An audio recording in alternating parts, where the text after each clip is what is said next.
I found myself getting intrigued. Not in a this is a good movie type way, and I think the first scene of the movie was better than anything else I saw. Where I watched the first scene, and okay, there's a helicopter. It goes in some kind of canyon in the jungle somewhere, kind of a classic setup, little cliche, but whatever. And a dude in crutches walks out. Yes, there was a Why is that the hard part to believe? The people had access to a helicopter. Everyone is traveling with bats the rest of the movie, but the helicopter fucks you up. Bats? Yeah, well, they get the bats in the beginning, I think, because I watched the opening scene, helicopter lands, and this guy who is very grisly and growly, like he's not like a big tough guy, but he's just a dick, I guess. That was a guy? Thupa, shut the fuck up. But yeah, he walks out with two crutches, and he's just talking shit. He's just slopping around like Tiny Tim, shuffling his shoulders as he mumbles forward, and he's just giving trivia about bats as he walks into a cage, and everyone else around him is afraid. And this was the biggest problem in the movie I didn't watch, is everyone is afraid of bats in a way that seems ineffective. Like, this movie is very unrealistic about how effective bats are as a weapon of war and or transportation. But all his guides are just looking at him like, oh, what the fuck are you doing, man? And he's giving bat trivia. He looks at a dead cow and he says, you know, a vampire bat can kill a creature 10 times its own size. Which I really didn't see as that threatening. So it can kill a child, then. Or a small dog. Or a badger. Well, he really should have said 100 because it was a dead wildlife creature. Also, killing something 10 times your size is not that weird in the animal kingdom. You know what can kill something 10 trillion times its size? The fucking coronavirus. Which came from bats. Oh my god. It's all coming together now. Morbius was all about corona. Actually, do you think that was maybe an accidental connection? Or do you think they waited to push out Morbius? Okay, here's the thing with Morbius. What do you mean wait a very long time. There's literally a slot of minutes where they're going to deal with corona, as far as I'm concerned. Wait, what? Yeah, right after the Mamma Mia part. Wait, there's a singing section? Yeah. Okay. Well, it's not like you watched the whole movie. You wouldn't necessarily know what you didn't see yet. Yeah, that's the conceit. So, do we start though? We're starting now. I'm talking about the opening He talked scene about of the the intro movie. to the movie. Yeah, but oh no. But with the intro to the movie, yeah, he's just giving snarky bat trivia, which is not all that impressive because a lot of creatures can kill something 10 times its size. I would actually even argue that more creatures die from things much smaller than them than things that are bigger. But, you know, maybe, who knows? I might be talking shit. But, or at least bigger things tend to die that way. But he goes up to a cage. Everyone around him is scared as fuck. They're saying, oh my god, we can't be here after it gets dark. This is so bad. This is so bad, right? We're going to leave on the helicopter and leave you here, crippled man with the bat trivia. And Mr. Morbius saunters up into a cage of some kind. Like, there's a laser cage at the mouth of the bat cave, and they zoom in to look at all the CGI bats, and they try to make them scary. I don't find bats scary. I don't really get it. To me, they would be cute, if anything. Oh, look, they're just hanging upside down, like, fuck, what hangs upside down? Here's the thing with that scene. Bats hang upside down. You didn't watch this scene. I did. Obviously. We all watched it. Oh yeah, we all watched Morbius. Here's the thing about that scene. Go, Thupa. So, they really tried to do an homage to Resident Evil 4 there, where Leon walks into the manor, and there are bats on the ceiling, right? And he needs to find a key to get out now, because the door closes behind him. But here's the problem with that. This is a very constant issue with the movie in general, is that they really try some ambitious shit there, but they never go through with it entirely. And it pisses me off. So, he goes into the laser cage, there are bats on the ceiling, they do the whole key thing, And you know what happens next? I do know, but please tell me for your they just your cut. benefit. They just cut straight up, just there, just whoop, slide cut. Why did he get in the bat cage? Like, Why what did was he the get point? in the bat cage? What was He's the point trying of to showing us the cure. key? He's trying to cure his crutch disease, right? Like bats are magic, and they give you viruses that heal you or something. Is that the point? Yes, but I think that's probably a little later when they go to the Wuhan. Oh yeah, there's a whole scene with Morbius. There's this very intense comedy scene where Morbius is holding like 20 jars in a Wuhan laboratory, and he's like walking and talking at the same time. And there's this scene where it's like, whoa, and he's like juggling them and trying not to fall, and he catches them at weird angles, and like one lands on the tip of his toe, but then he misses one and it breaks. Then there's a hard cut to just a crowd of people for some reason. I love that Suddenly, scene. like 3 people die instantly. There's no reason. They just keel over and die right there. Yeah, okay, so Morbius is about disease, I think. It's about a doctor who is worried about disease, and then there are other doctors who like disease, and Morbius kills them, I think. The next part is where we essentially get introduced. Both are like kids on crutches. Some shit is wrong with them. They're missing DNA or RNA or whatever. Like they're just fucked. And because of that, they need oil change, as they say it in the movie, 3 times a day. Like they're like hooked up to the machines as they're pumping out blood and pumping inside other bloods, I think. And this is where our 2 characters meet. One of them is named Morbius, and the other character is named... He for some forsaken reason, they just call him Milo, and it's not his name. And clearly, everybody acknowledges it, but the new guy is always Milo. I want to know if that's Milo in the comics as well, because I know this is a weird connection. That guy kind of reminded me of Milo Yiannopoulos. The internet gay conservative troll guy. I don't know if that was intentional. Almost certainly not. There's a lot of subtext in this movie, fair, as you both know. Yes. There is some gay context there. That's a very good point. Oh no, that's going to be at least an hour of this podcast. Just wait. But yeah, keep going, Thupa. Because they just straight up just go right in there. They're like, they start speaking about 300 Spartans right there on the spot. They're like, we are the few against the many, and we like to rub our bodies in fucking olive oil.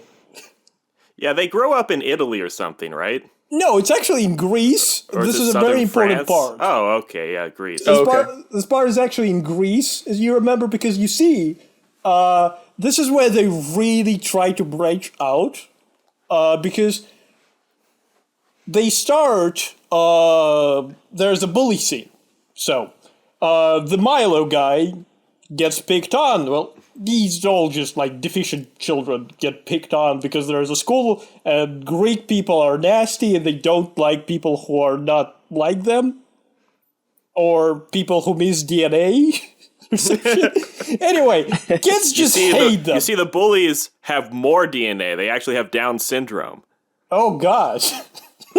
Oh, no. Oh, God, that's very solid commentary right there. Yeah, that puts them at the top of the pecking order. Oh, Chromosomes Jesus. turned up to max. They stole their DNA.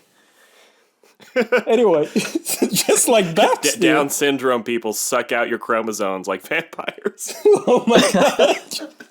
The chromosome vampire. It's real. Yeah, So Turner's anyway. isn't a real disease. They all... Okay, just keep going. I'm sorry. Morbius is a genius because he can repair things with a pen. And because of that, he gets sent to a special school to be more smart. And he vows that he will come back and cure his other dude from his shit, whatever they're suffering from the disease. And The disease. the disease. Of unspecified origin. It's the same disease, right? Yes. It's the same disease, yes.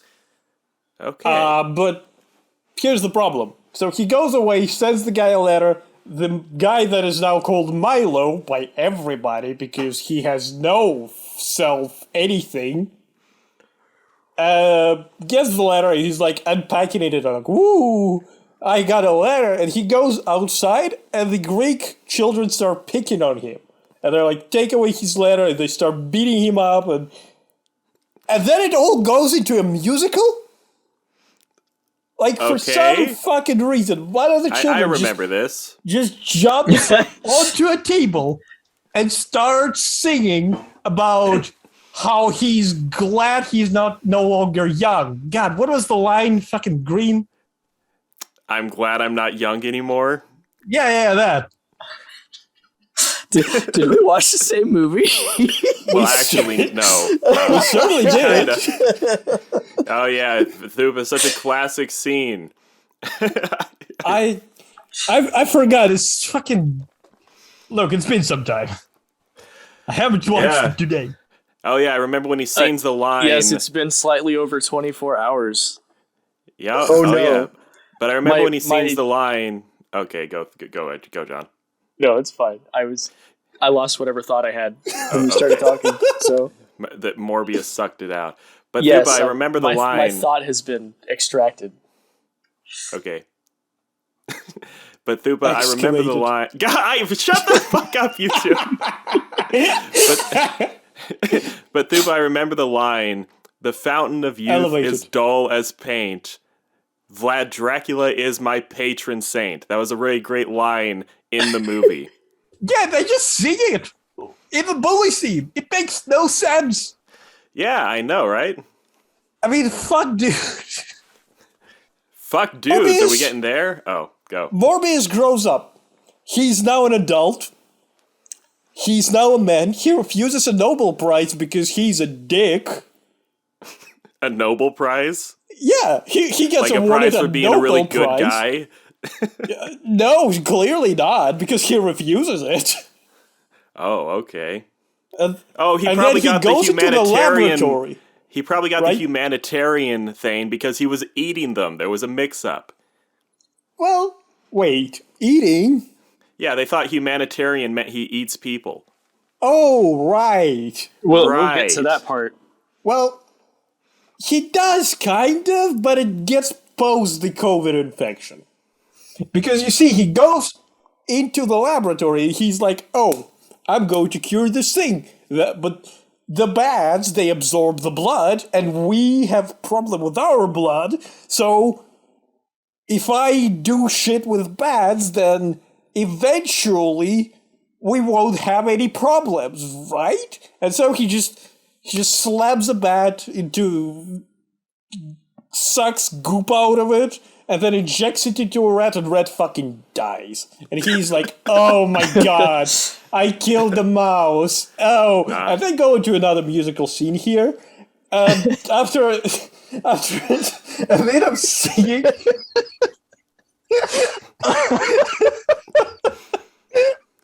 You gotta be careful, man. If you make me laugh, it's not gonna stop.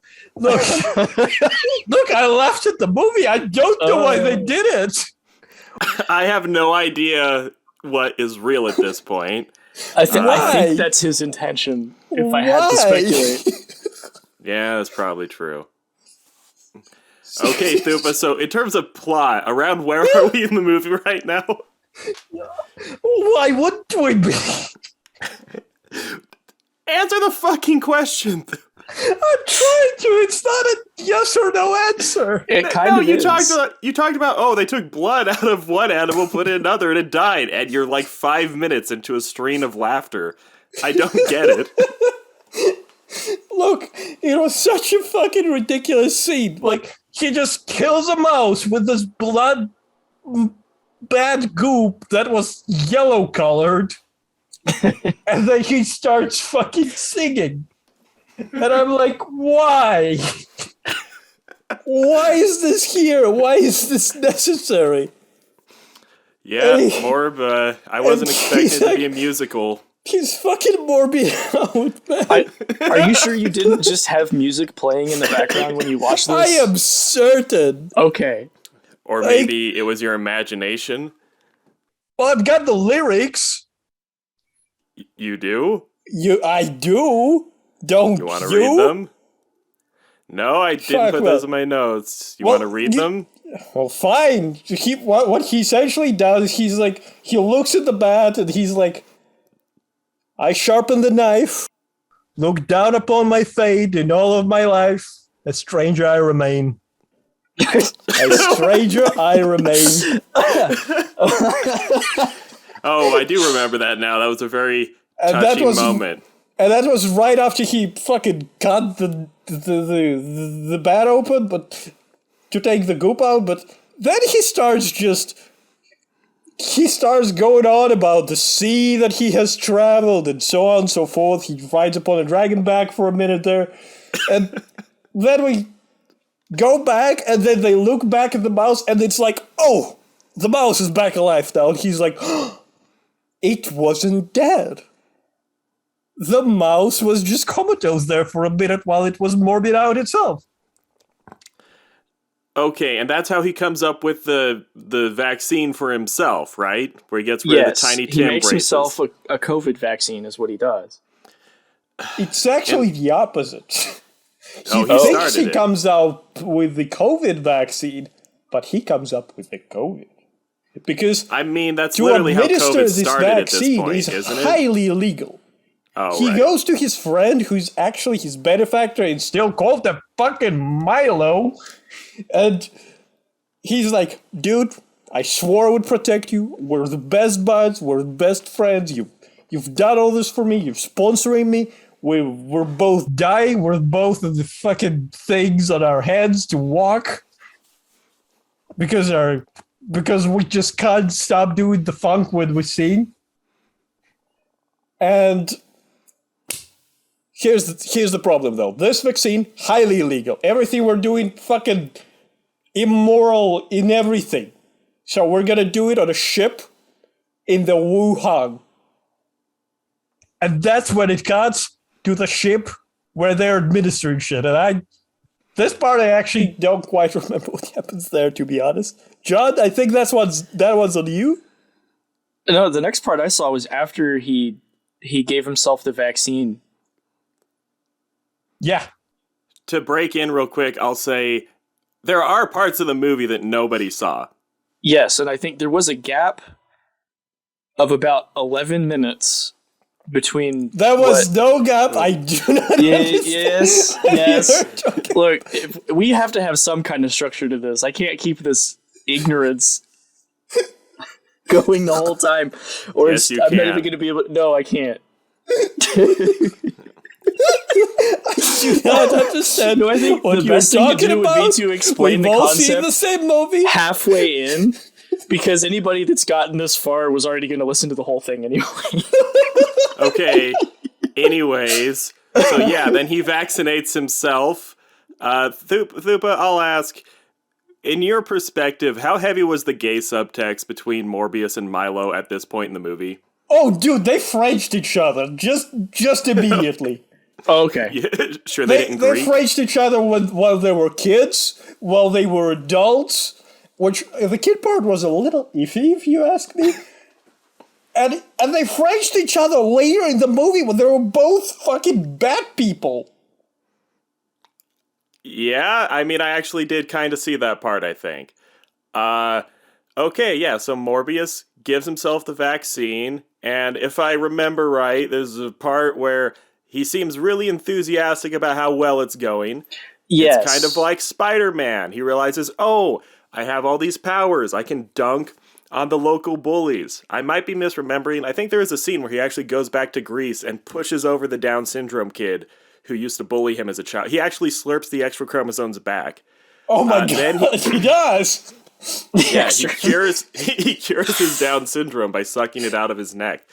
And that actually helps him learn about responsibility, but it also makes him overly confident. Like, wow, even when I'm trying to hurt people, I help them. This vampire vaccine is the greatest thing that ever happened.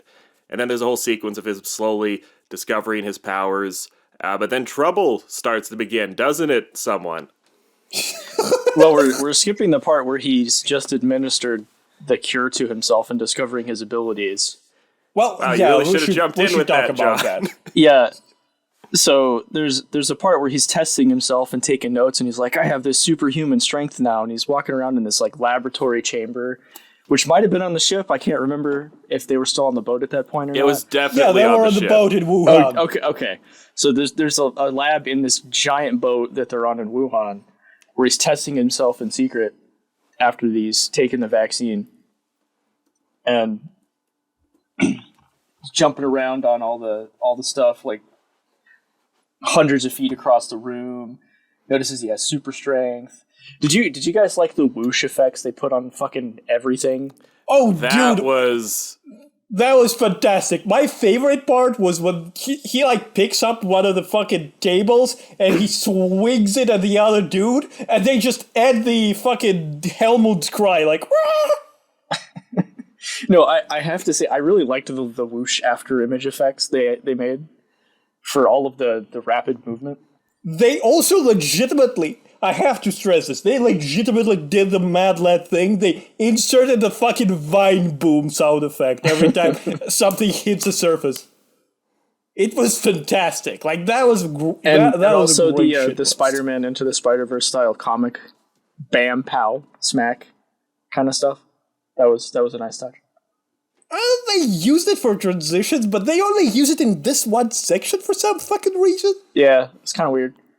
Yeah. So anyway, he's tested himself. He eats one of these fake containers of blood, and it looks like he's timing himself to see how long it lasts. And then there's this giant chamber, circular cylinder-like chamber that he walks into, and it's full of bats. And he's just like, normally people would be terrified of this, but they welcome me like a brother. And they're just flying around him. And he starts saying something else, but I think that's all I can say there. You know what that reminds me of? There's a horror movie from, I think, New Zealand called Black Sheep about evil sheep that start morphing a guy into their sheep overlord, where he becomes a hulking sheep monster minotaur. But towards the end of the movie, he loses the powers, and then he goes back into the crowd of sheep saying, "Take me again, my brothers," and he wants to turn into the minotaur again. But the sheep just start biting his dick off. I mean, That seems a little bit unpleasant. Yeah, it was. Good lord. I mean, it's kind of Specifically weird the because... dick? Yeah, no, you see the sheep... Well, the sheep are eating him in general, but you see one sheep is, like, stretching his dick. Oh. Like, with the head between his teeth. Oh my god. I just thought they all focused down on his dick, and I was like, oh no, shit, no. that's It savage. was an opportunistic attack, much like a bat taking down something 10 times its size. Did it get to roll for advantage? Well, because the point of the movie is, oh, these sheep are like super bred sheep that the dad made, and that made them evil for some reason. And then they have the ability to corrupt humans into sheep minotaurs or something. But at the end, there's just they try to go for this big climax, but they cut to this comedy shot of the sheep stretching the dick like Laffy Taffy, and it just didn't land. You see, that's what Morbius would be like to me. This is the problem with Morbius. No one is actually afraid of bats. Nobody. Do you agree with Not me? a single person, yes. Not I a am single, afraid of bats. only Batman. Thupa, why Bats- are you afraid of bats? Because they're fucking toxic. They are So are fucking- you. Look, They're- toxic things don't mix together very well. What, you mean because they have disease? Yeah, they spread diseases like fucking insane, and Okay, I if mean, a they bat have some. bites you have to go to the doctor immediately or you fucking die. Okay, well, lots of things can give you rabies. Okay, rabies is a big deal. It is funny because, like, 3 years ago, I would have made fun of anyone for thinking bats were that dangerous. I guess I'm not allowed to do that now. But it's like, this was the problem with Batman, too.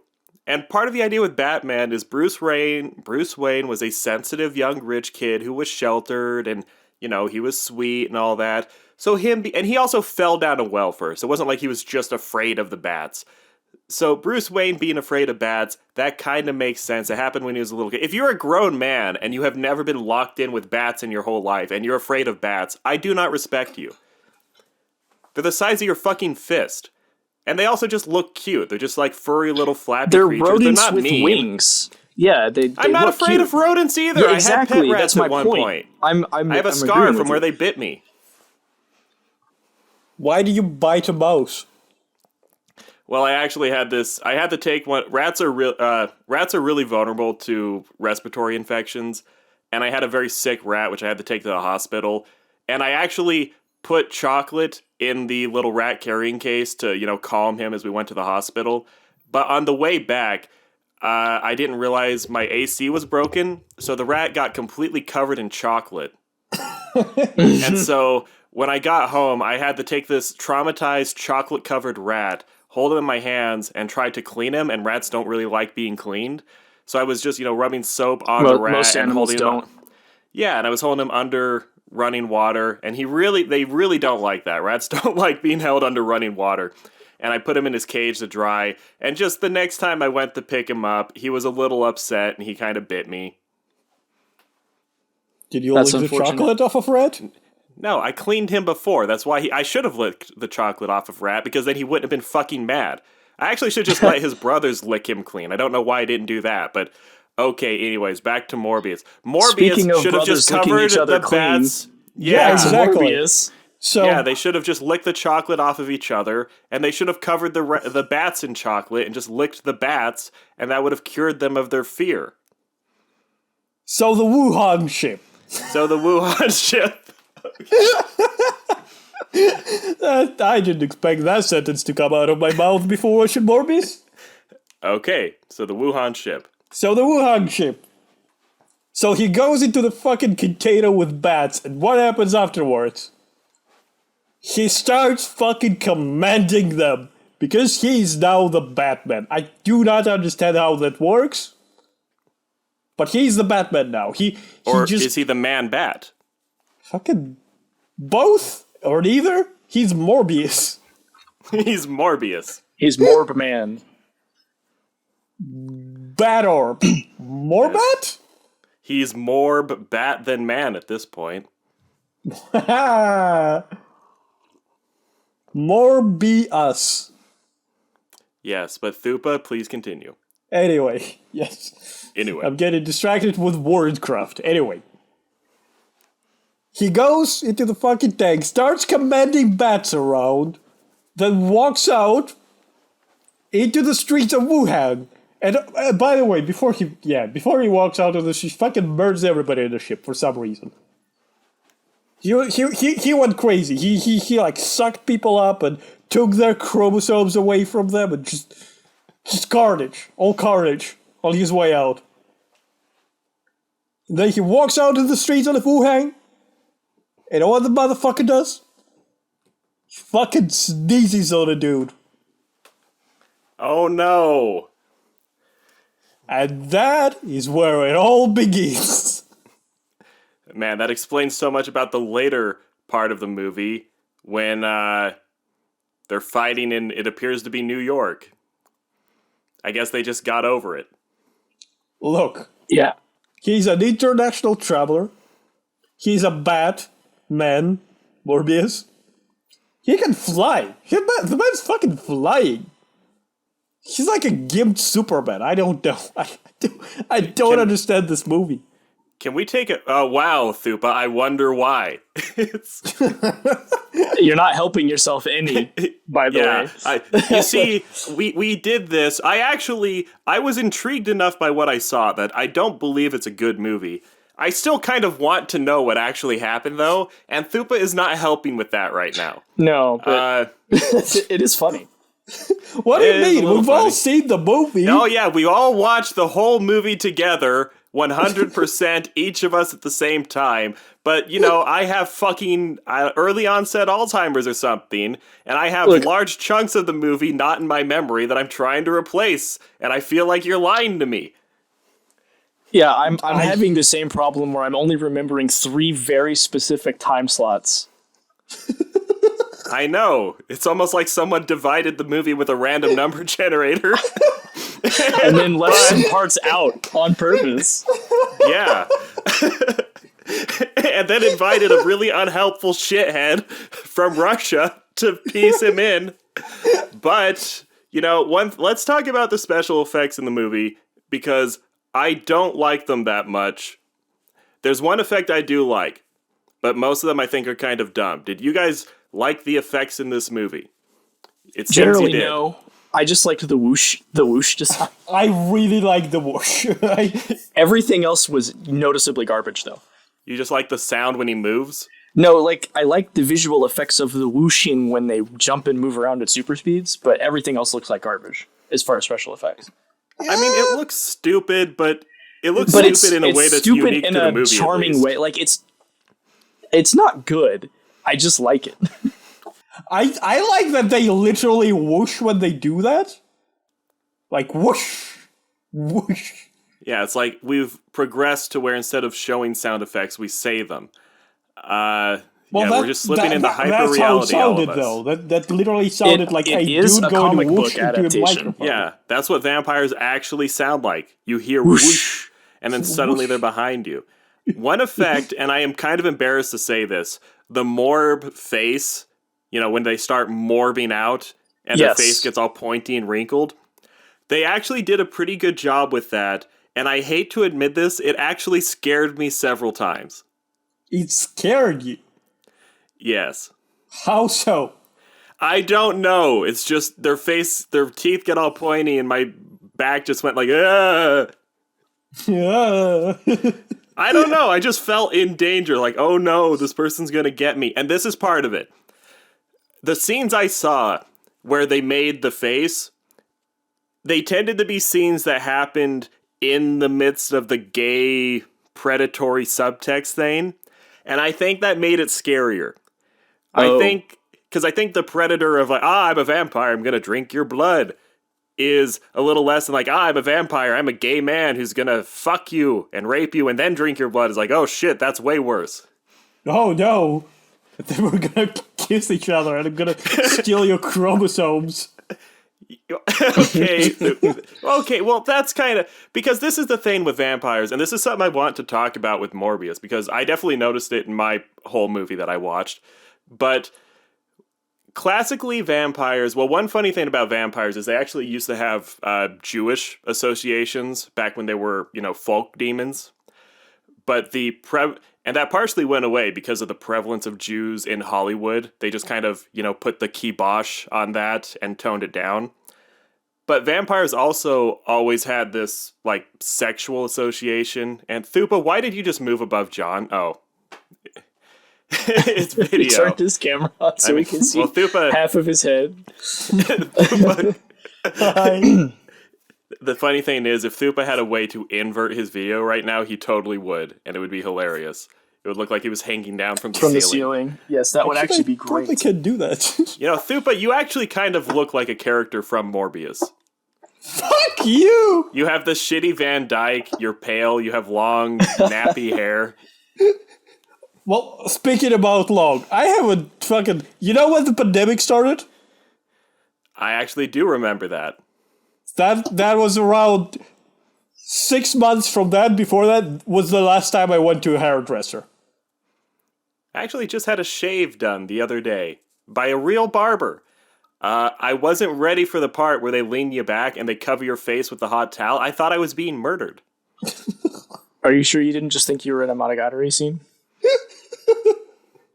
I guess I'm dying now. That's partial of the service. Well, no, the guy grabs a razor and you're thinking, oh, he's going to gently put this on my neck or something. But no, he grabs a towel and just smushes your face. It's like, no! I'm done. I didn't know it was coming. He should have warned me first. I've never went to a barber. What, do you think I had something to shave here? Yeah, Thupa, you look like Vlad Tepes. Like, you look like Count Dracula, like the actual historical figure. Just with glasses. Yeah. Vlad might have wore contacts. We don't know. I mean, they give a boost to intelligence, so... What's next? Do I have the Eye of Vecna next? Is this it? Well, Am I the necromancer? No, I think Green was next. Well, at some point we'll watch a movie with dwarves or, short, fat woodland creatures, and then we'll make fun of me. I don't really know what John looks like. We'll arrange that at some point. Yeah, but you have to arrange it. All right, which hours can I book you, John? I don't know. Okay. We'll get back to that when we're not in the middle of recording a podcast. Yeah, What Thupa do you being on mean? time. That was the best time. Thupa trying to be on time to something is not happening. Anyways, I can see that. Speaking of time, the commander of the situation is re-railing things. We're doing this. Anyways, traditionally, vampires were associated with wealth and prestige being used to predate upon vulnerable younger people. And also, they were associated with sexual immorality and sexual taboos, where sexual predation has always been an element of what the vampire is. And I think that is kind of in Morbius, just in a subdued way. And the way they did it is actually kind of fucking bizarre to me. Did you guys pick up on that? Yes. Yeah, there are dudes that are subs. Dude. Oh, right, yeah, they French kiss constantly in the early scenes of the movie that Thupa watched, and the rest of us did as well. Uh-huh. But this is what freaks me out about Morbius, where... Passive-aggressive, Yeah. The thing about Morbius is this. They're gay subtext and people struggling and people struggling to accept their sexuality. Yeah, exactly. People having a hard time accepting their sexuality is a recurring undertone in this movie, right? Am I fucking crazy in saying that? I mean, accepting what you are is a theme of the movie, so you are not wrong. And I think this is more my part a little bit, because I was watching, towards the beginning of the final conflict where there's a scene where Milo is wearing an effeminate silk jacket in his, lovely, very tasteful apartment full of little decorations and paintings, where the older man who is the mentor to both Milo and Morbius shows up looking at him going, "Oh my God, what have you done to yourself?" And Milo is like almost naked. He's just wearing like this thin robe. And he's walking in circles around the apartment, muttering to himself about like, "Oh, you always cared more about Morbius than me. I am resurrected. I am healed. I'm the next stage of human evolution. I just had to accept what I am, and Morbius has to accept what he is." And it so fucking feels like the older man is a gay lover who has a long off and on history with the younger men. They feels like gay lovers. Yes, I mean, it is literally what happens in the movie, as Thupa told us, but that vibe is so there. And like the scene, if I remember right, it's even like tilted kind of purple in the tone of the camera. Like the colors are just kind of odd because light is reflecting off all of his decorations in his robe.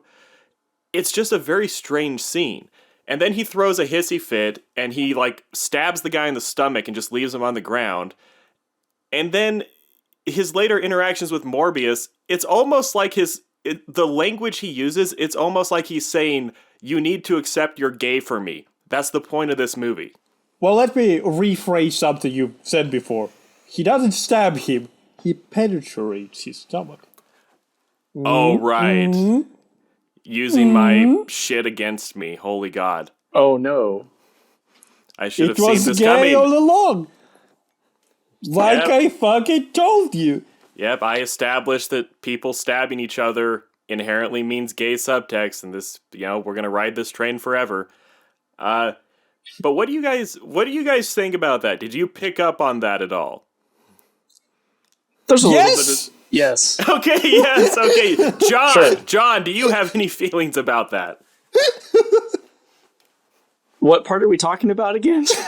The gay subtext about how this is a movie about two bitchy fucking people having a relationship, and one of them is pretending to be straight, and the other fucking kills people and kidnaps the woman to awaken the sexuality of the person who's in denial about being gay. Okay, yeah. But what about it? Okay, I guess I'm just right.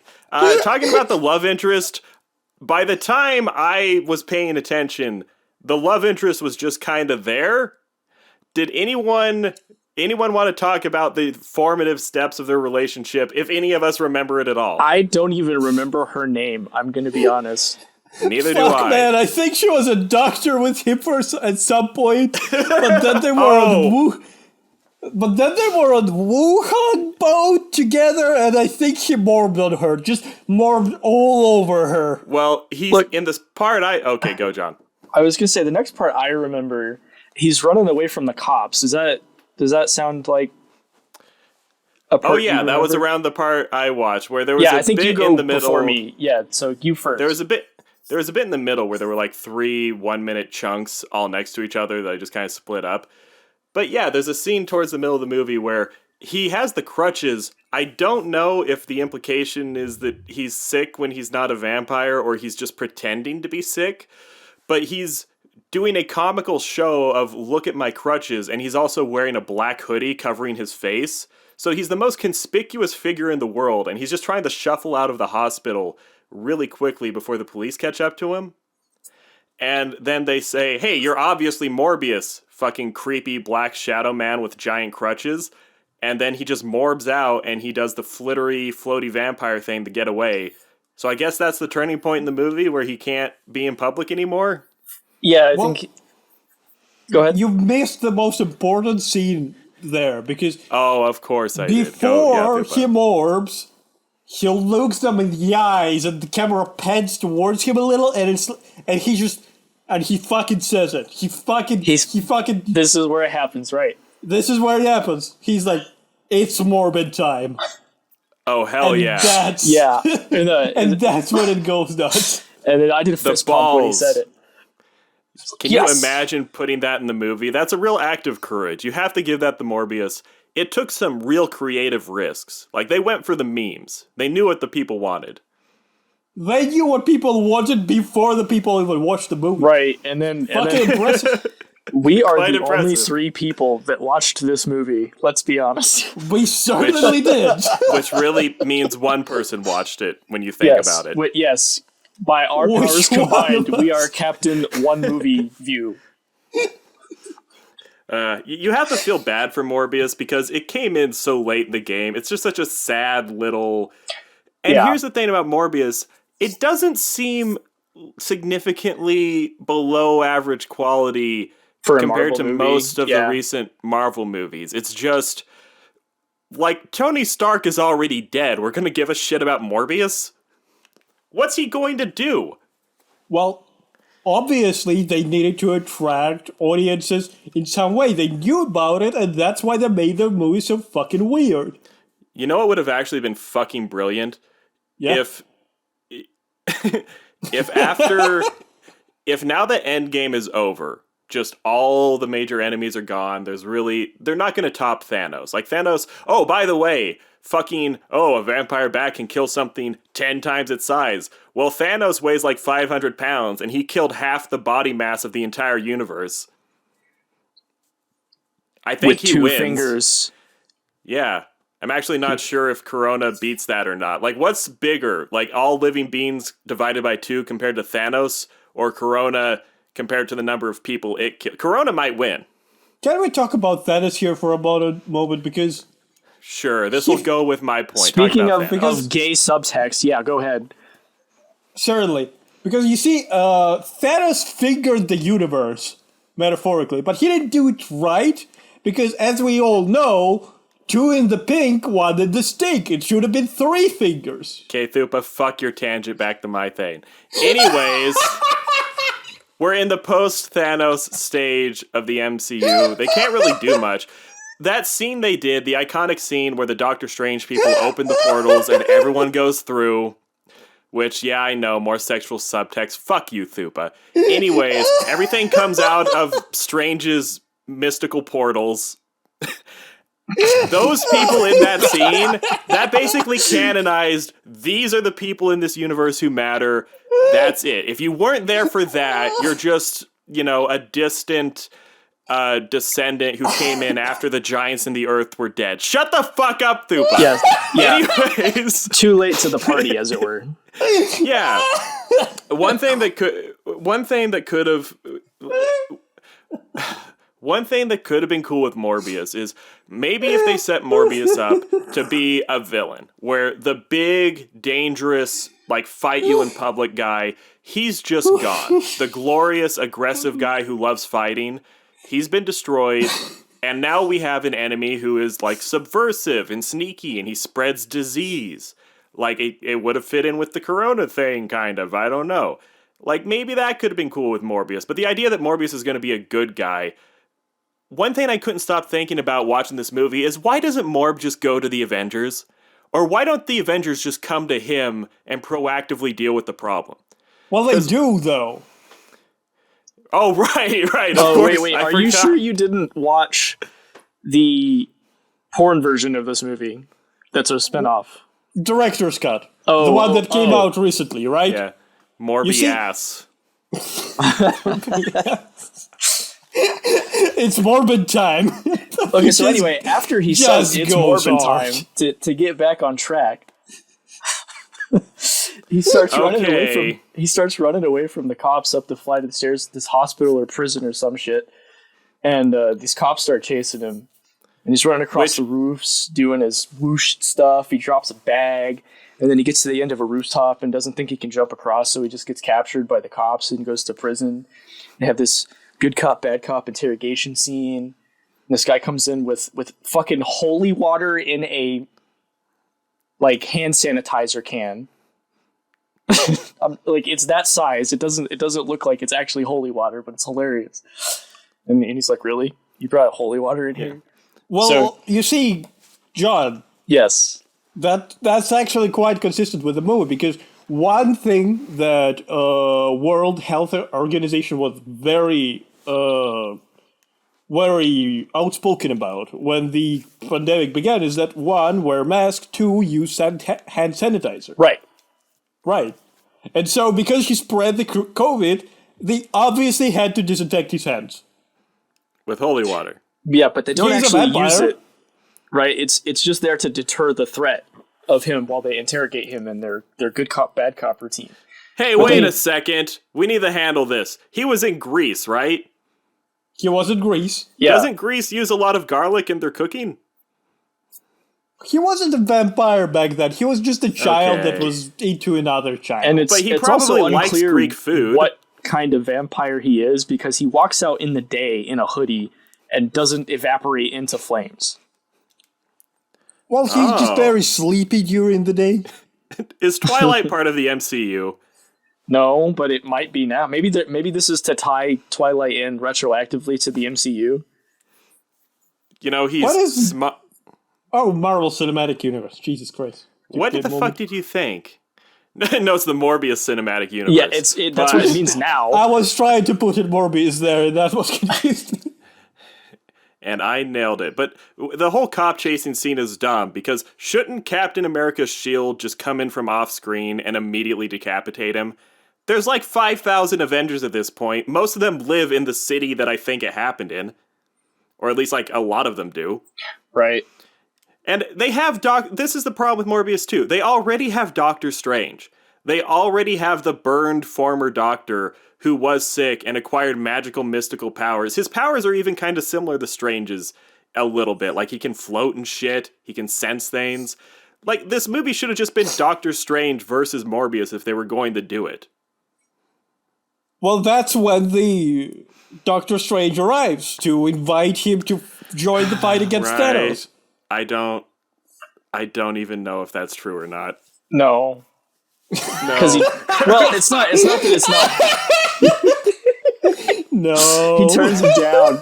Well, because I gave Thupa the post-credits scene, and Thupa, can I just ask, what was your emotional reaction when you clicked on your final clip and it was in the credits? I just thought, seriously, mate? And then I do have a legitimate question about that segment for you. Was it anything but credits? The credits? No. You'll understand it a bit, because you didn't watch my segment. Or not quite, because they do the whole thing where they put a bit of movie at the back to entertain the audience. Yeah. To like fucking... Oh, there's but so they many. made it weird again. They made it fucking weird because it's back in Greece, and it's him and two bullies holding heads together as they look onwards towards the sky, and a bat comes swooping in. It's kind of late in the evening for some fucking reason. The children should be out even at that time anymore, and they should be older if anything. But they're Thupa. children still because he sucked out their chromosomes, and I guess that's how it works now in Morbius universe. And so he's holding their hands, and they look onwards towards the dim sky as the bat comes swooping in, and they start singing. Thupa, on a percentage scale, how much of that is actually the post-credits scene? He's thinking very hard about I this. want to know because it might be fucking. Look, we'll get back to it later. Yeah, Thupa's shaping his hands like an anus right now. I wonder why. And now he's putting his finger through it. He's fingering his hand anus. Okay, I'm gonna just mute Thupa. Doing the pig. What is this thing? Should we both mute him and just let him talk to himself for an hour? He's done that before. Yes, am I going to? No. Okay, I had a point here. Oh yeah, but Morbius just shows up so late in the game that it's hard to even really think of what he's going to do. Right. And this is a problem with the cinematic universe, is things have gotten so big and interconnected that you can't really do these little cutesy superhero origin stories anymore because Morbius increases the Avengers' power by like 0.05%. Right. So in the all. grand scheme of everything that's already happened, it's very minor. And you also are left asking questions like, why didn't this person or this person or this person or this person for 5 minutes while you think of every character that's ever been in the MCU and lives in New York? In a weird way, it was almost a step backwards because Marvel kind of got away from the trap of doing the superhero origin story for every fucking character. There are a few characters that get to just show up, and they've already been superheroes for a while. And that's better because the superhero origin story becomes really formulaic. And now Morbius shows up way after all this other shit has happened, and we're supposed to care about formulaic origin story. Yeah, right. Yeah, where he's like, "Oh, I'm going to stand here and get bit by bats." Okay, yeah, cool.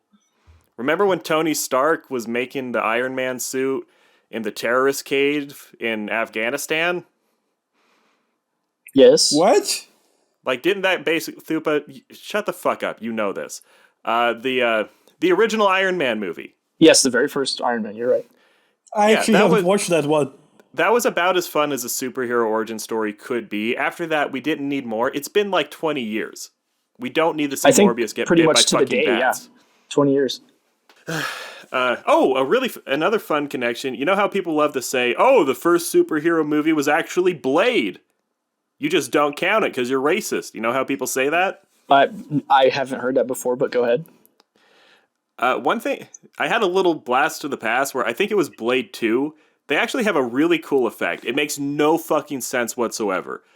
But they're hunting vampires in fucking catacombs and shit, and they make light grenades, where they make these little tools where they release light, but the light moves like a fluid, like it can go around corners and shit. Right. It doesn't make sense at all. Have you seen this, Thupa? Yeah. I saw it when I was like 7. But that effect was just so visually fun that it stuck with me. And when I saw Morb do his little Morb vision thing where he emits the sonic waves and it goes through the sewers and shit, that kind of reminded me of Blade. And that was a little cute. It's like, aw, it's been like, 20 years. Well, there are a lot of homages in this field. They do pay attention to, like... There's a strange attention to detail within this movie, but it's just so fucking misplaced almost. A really good example of that is when Morb is getting ready to go hunt down Milo, and he's standing on the building, morbing out, looking into the wind. There's a little gust of air that opens his jacket for a second, and you can see the neon purple liner of his suit jacket. I don't know why, that just really stuck out to me. It's like it's the perfect moment to establish that Morb, he's very flamboyant and he has to be styling as he goes to kill his gay nemesis. Yeah, but I had a fucking... Okay, I will say this is a fun thing. When the cops are looking for Morb, there's a part where they go into the love interest's fucking apartment and they're trying to find her cat for some reason, and I have no fucking clue why. Like, her finding the love interest cat is really important to the police investigation against Morbius. And while they're in their apartment, they're trying to find it, and the quirky sidekick of the head cop, this is what he does. He bends over, and he picks up the cat's litter box. And he starts going, "Here, kitty, kitty, here, kitty, kitty." And he starts shaking the litter box. And he's just shaking the cat turds back and forth in the litter box as he walks around the apartment yelling, "Here, kitty, kitty." And he somehow thought that was going to make the cat come. And that scene just stuck with me because it was such a fucking weird idea. Yeah, I don't even know how to respond to that, honestly. Yeah, neither did I. And I'm not even joking right now. He tries to attract a cat by shaking its shit back and forth and yelling, "Here, kitty, kitty."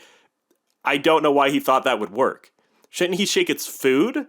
Because cats eat shit, I think. What? Eat shit and Do die, they? cat. Does Morbius eat shit?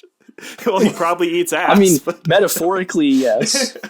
I don't know. John, does Morbius eat shit in this movie? No, so one of the plot elements is that he has this fake blood he makes himself. It's artificial, and he needs it to stop from morbing out.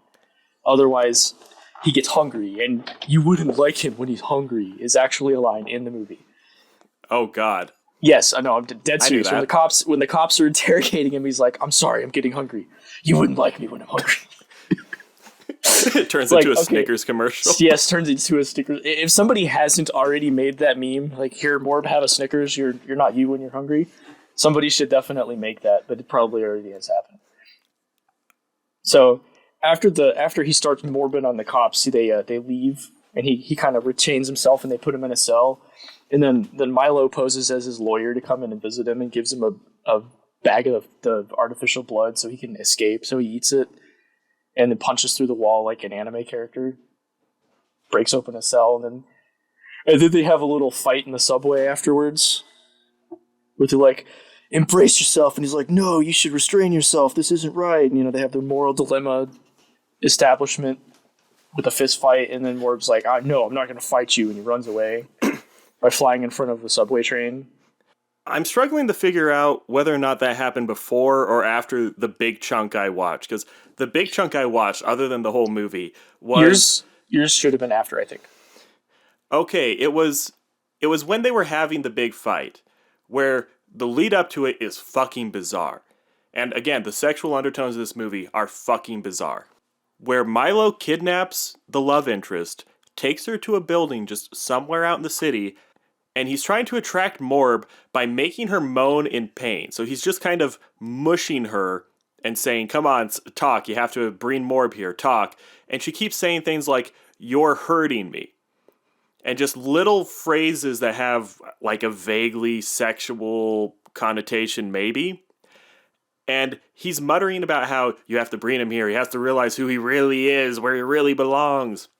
Then he just, kind of smushes her and leaves her in a heap on the roof. He runs off. Morb shows up, and she's dying, and she looks up and she says, "Oh, you have to make this worth something." And I think she makes him drink blood. I think she offers her blood to him just to give him the power up. And again, it's kind of the subtext. It's like, oh, okay, you had this relationship with a woman, and, it mattered. But what it really does is it juices you up, and it gives you the passion and the energy to go fight Milo, and that's what really matters. And it's like kind of like the end of Cowboy Bebop, I guess. It's like Julia was there, but the real conclusion is the gay fight with Vicious. Yeah, the fight happens, and what do you think about the fucking special effects in the fight? Because if Thupa, anything, shut the fuck this up, is I have to where tell you. the most what? Oh, sorry, that was more mean than I intended. But Thupa, that is okay. I was trying to be funny, but it just came off as like It's okay. mean. Like, It's okay. You're just mean, Yeah. Green. Okay, You're Thupa. just mean green. Yeah, I'm like the Hulk. You wouldn't like me when I'm angry or at other times. You wouldn't like me anywhere, anytime at all down here in the deep blue sea. Exactly. The fight that he begins with Milo in the subterranean network is a fucking work of art. It is the best part of the movie, hands down. I'm not even going to fight. It's like a Batman versus Superman.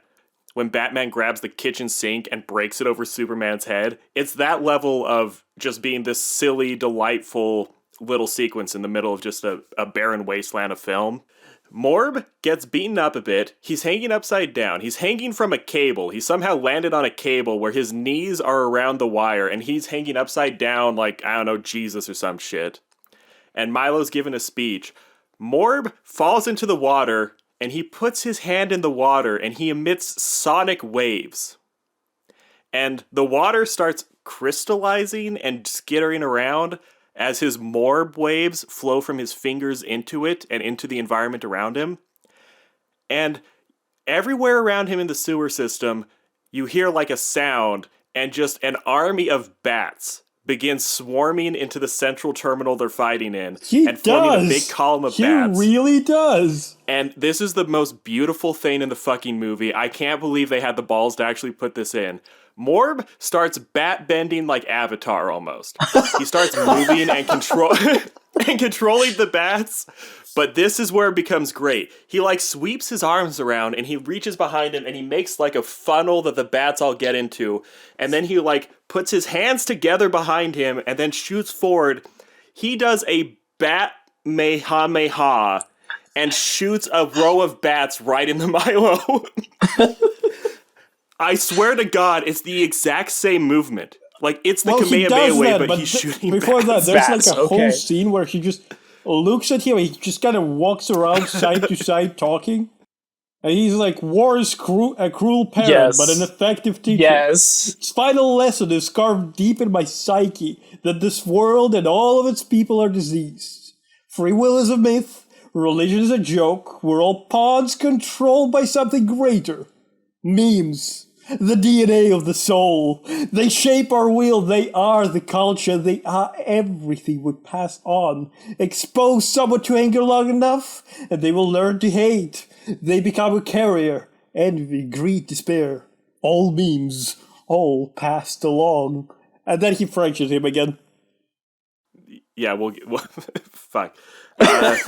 Yeah, Thupa, that was a great speech. I mean, I really like the part after that where Morb looks at Milo and says, "Bitch, I thought we were gay vampires." And Milo goes, "Oh, right, let's get back to fighting."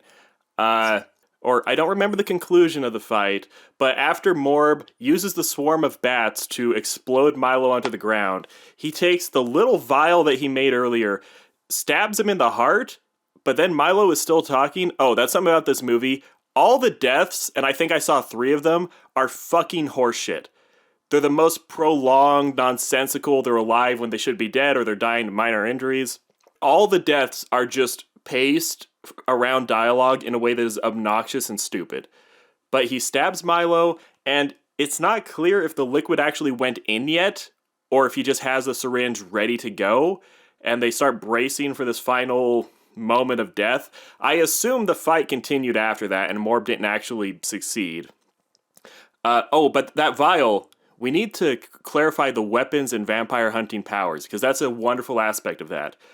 Earlier on, there was a part where the police are talking to some scholars or some Catholic priests, and they're talking about, oh, you must make a stake out of the Holy Cross in order to finally kill him.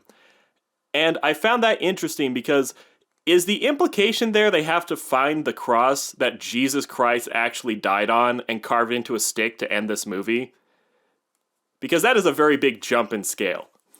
I don't think that's quite the implication. I do think that any cross would work. It's probably symbolic. Okay, I guess that makes sense. Because for a moment I was thinking, wow, in one fucking section we went from this is a bat virus, we have to just hit him really hard with a stick, to, okay, Christianity is real, and we have to go on a quest for the Holy Grail to find the sacred relic that can end this. Like, Morb basically became a battler of the Antichrist in one line. Well, because he refused the invitation from Doctor Who in roughly, 90 minutes into the movie, he then comes back to spite him. Doctor and Who? Yeah. Not Doctor Strange? Doctor Strange, excuse me. No, there was a Doctor Who cameo. The telephone booth showed up at the climax of the fight, right? Well, no, you see, it was Dr. World Health Organization. Yeah, Doctor Who. Oh! He comes back to spite the Morbius dude, and he comes back with the vial of holy antiseptic. That's how they got it. Oh, okay. Because there was a scene earlier where he's talking to the love interest and he's, mixing together some various liquids in a lab where they're hanging out with the cat. And she goes, "What are you making there?" And he's saying, "I'm making, the weapon that's going to end this." And he gives the chemical name. It's like dicarboxybutanophorol or some shit. I don't know.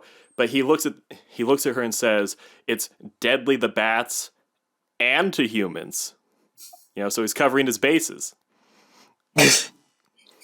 And to human. He invented COVID. The next strain was also his. Oh my god! Exactly. COVID morbid. I call it Morbid, the Delta Morbicron. Morbicron. The Morbicron variant of COVID. It's Morbicron time, people. Morbicron time. Yeah, the rules of how to kill vampires in this, it seemed like they were going to make it really cool for a second. Then it just ends with he squirts, I don't know, some Lysol into Milo's heart. Whoever saw that part, do you know if that killed him? How did Milo actually die? Just for the audience, please say. He says, "Why won't you die?" And then Milo says, "Nanomachines, son. They harden in response to physical trauma."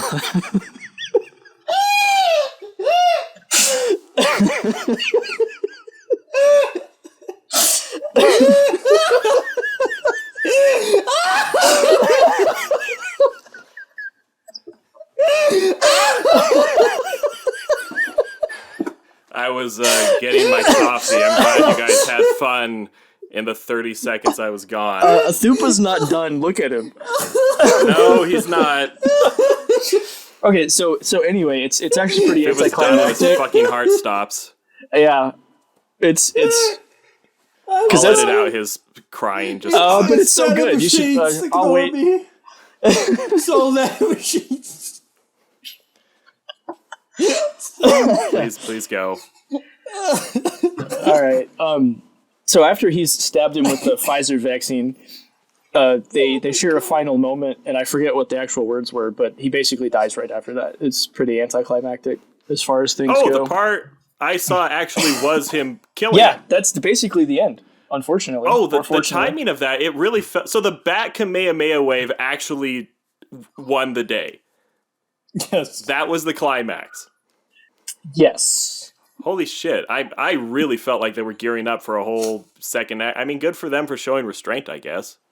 Yeah, and then there's a short aftermath, and he's walking around afterwards. Discount Jim Gordon and the other cop are there, and then there's just bats all over the city for no reason after that. And he's flying around with them, and then the title card comes up, and it's like, that was the movie. All right, and the credits start rolling for a second, and they're like, just kidding.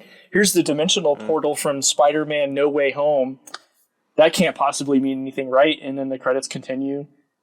And then there's another scene where Michael Keaton is in one of the prison cells, and just like, what is he doing in this movie? And then the credits continue again. And then there's another scene. Yeah, no, this is actually going somewhere. So there's another scene, and Morb's driving in his Morbmobile out in the middle of fucking nowhere. And then he meets Vulture. So this guy was Vulture from the MCU, the first Spider-Man movie. And then they're Wait, like, hey, really? Yes, I'm 100% serious. This is not me shitting you. Okay. Yeah, so the after credit scene was, hey, we're gonna have a team up. Okay. And then the credits keep going. And that's the end of the segment there. And then I think Thupa had the end, right? Yes. Yeah, Yes. I mean, So, Thupa, was there a second post-credit scene that you want to talk about other than the one you watched? No, they just see Mamma Mia. Fuck. Here I go again. Well, okay.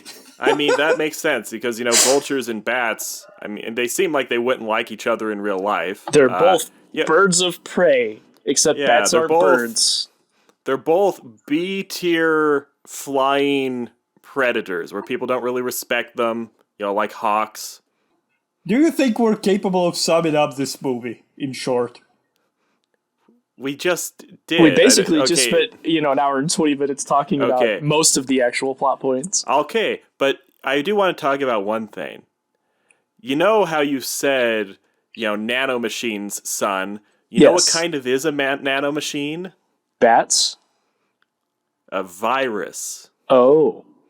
Yeah. I kind of believe this movie is about AIDS a little bit. And you know how AIDS spreads? Bats. No.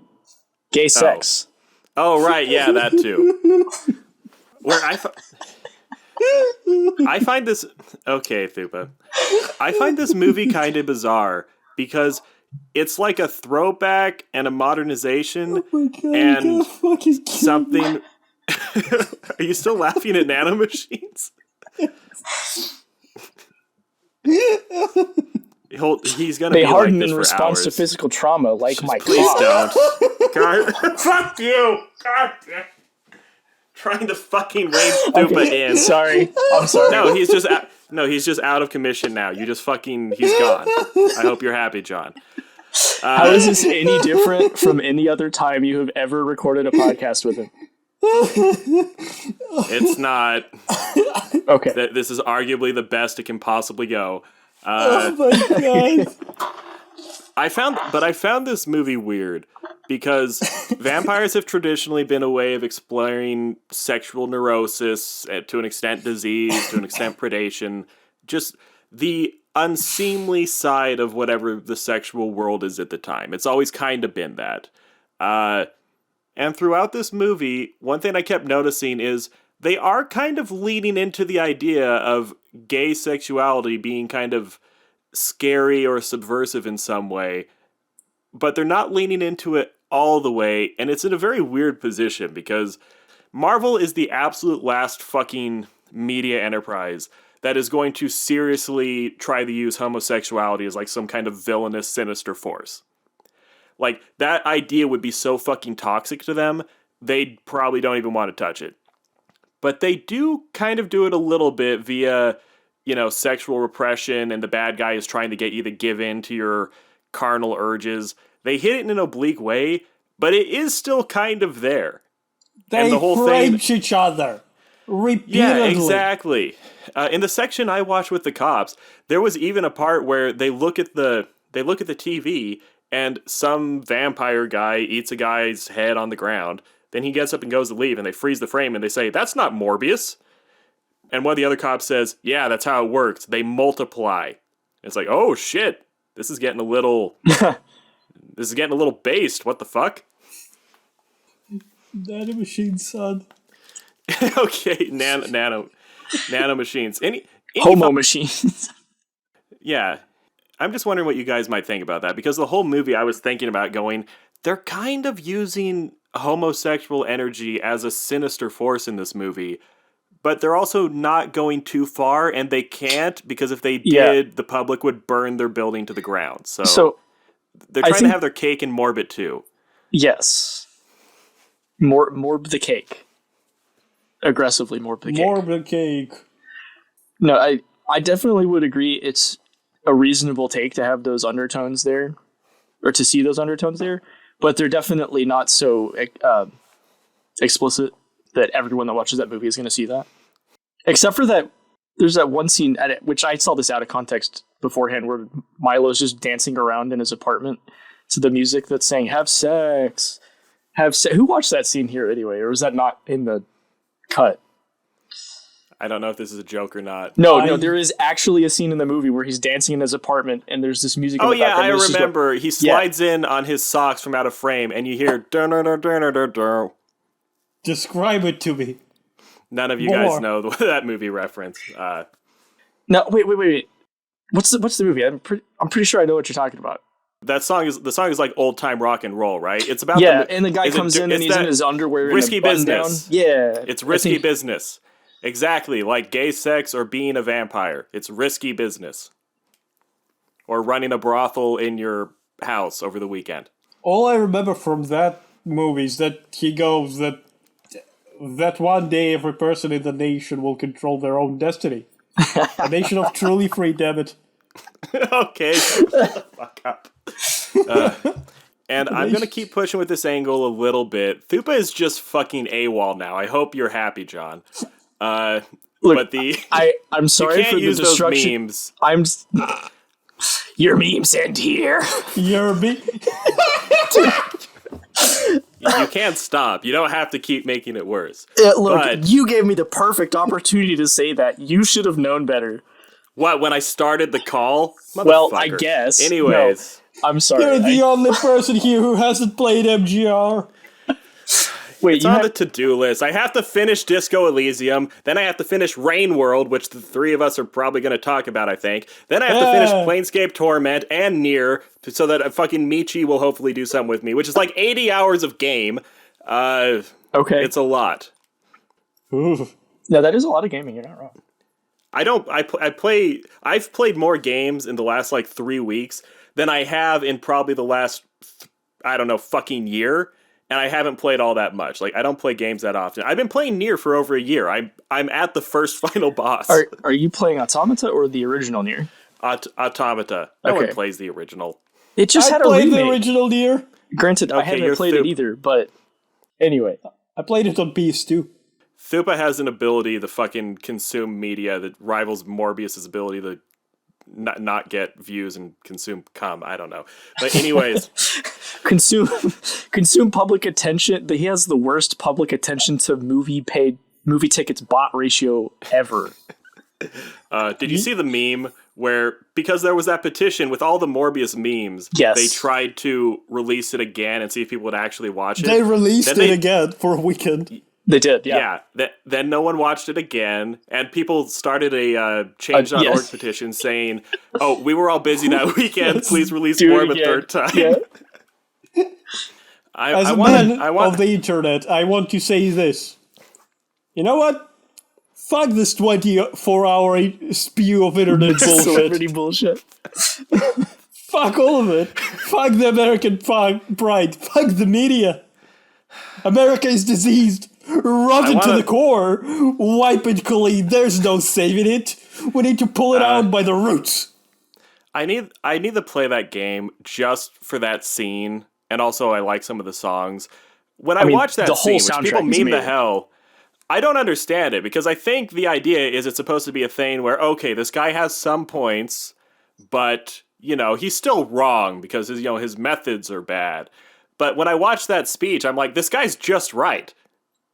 The funny part about him is that he's the main villain of the entire show. He's the last boss, and he appears once in the entire game. In a cutscene, And it is with literally no his entire dialogue. lesson. He doesn't say anything in that cutscene. He's just off.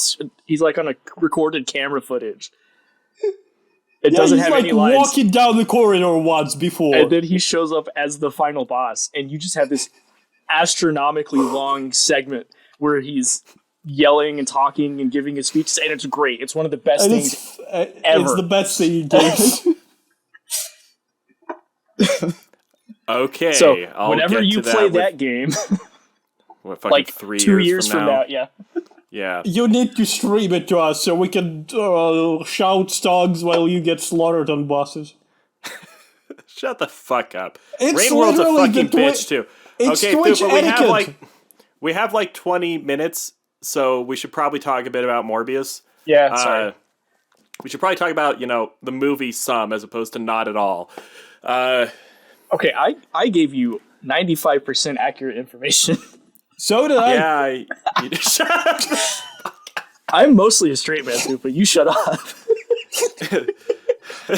Straight man in this I don't movie. know what you're talking about. Look, Point out somebody- one thing that did not Somebody happen that I has to told set you you about. fags straight, right? Okay, I'm going to just fucking talk. Both. Go.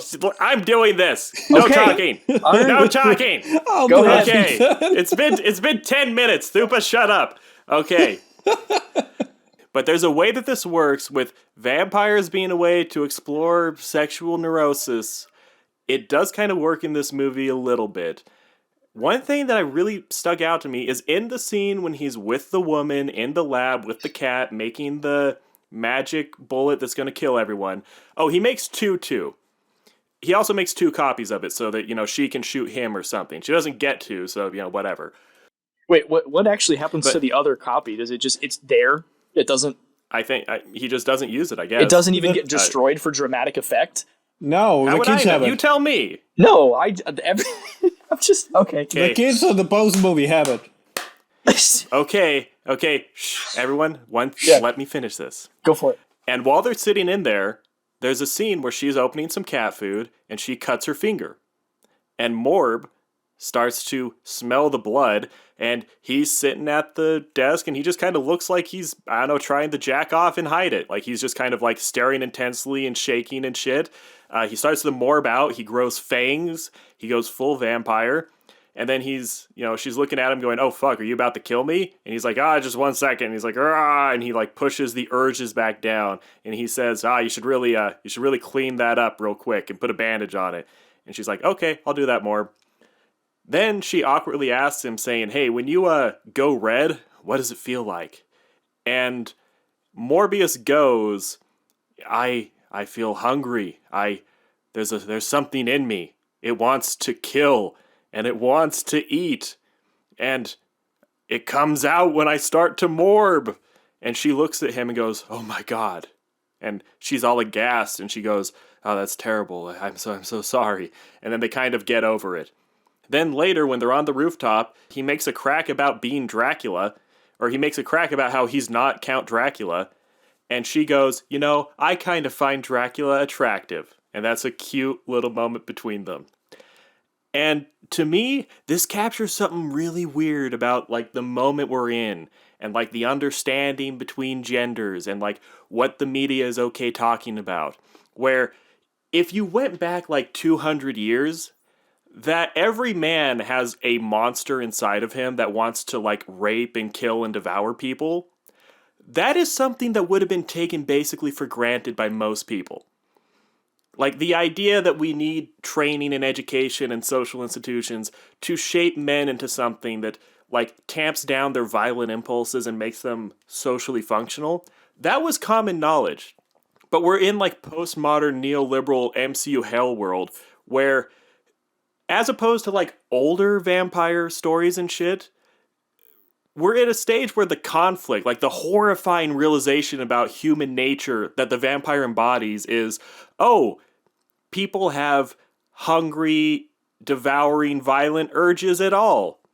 What a horrifying realization. And it's like, that's so fucking small. Like, that's to the point we are. We need a vampire superhero to casually and gently introduce us to the very idea, oh, humans are inherently violent a little bit. And that weirded me out. Like, that's... Well, I don't know. It's not just about this movie. It's about media in general. It's all about a lot of things in general. Fuck, man. The politicians, like, they used to have a completely different vocabulary they used when they addressed the crowd. And nowadays, the words they use are no longer the ones you wouldn't hear outside fucking middle school. Like, with raised accessibility to things, we also lower the ceiling. We'll lower the floor and we'll lower the ceiling simultaneously. Skill is not.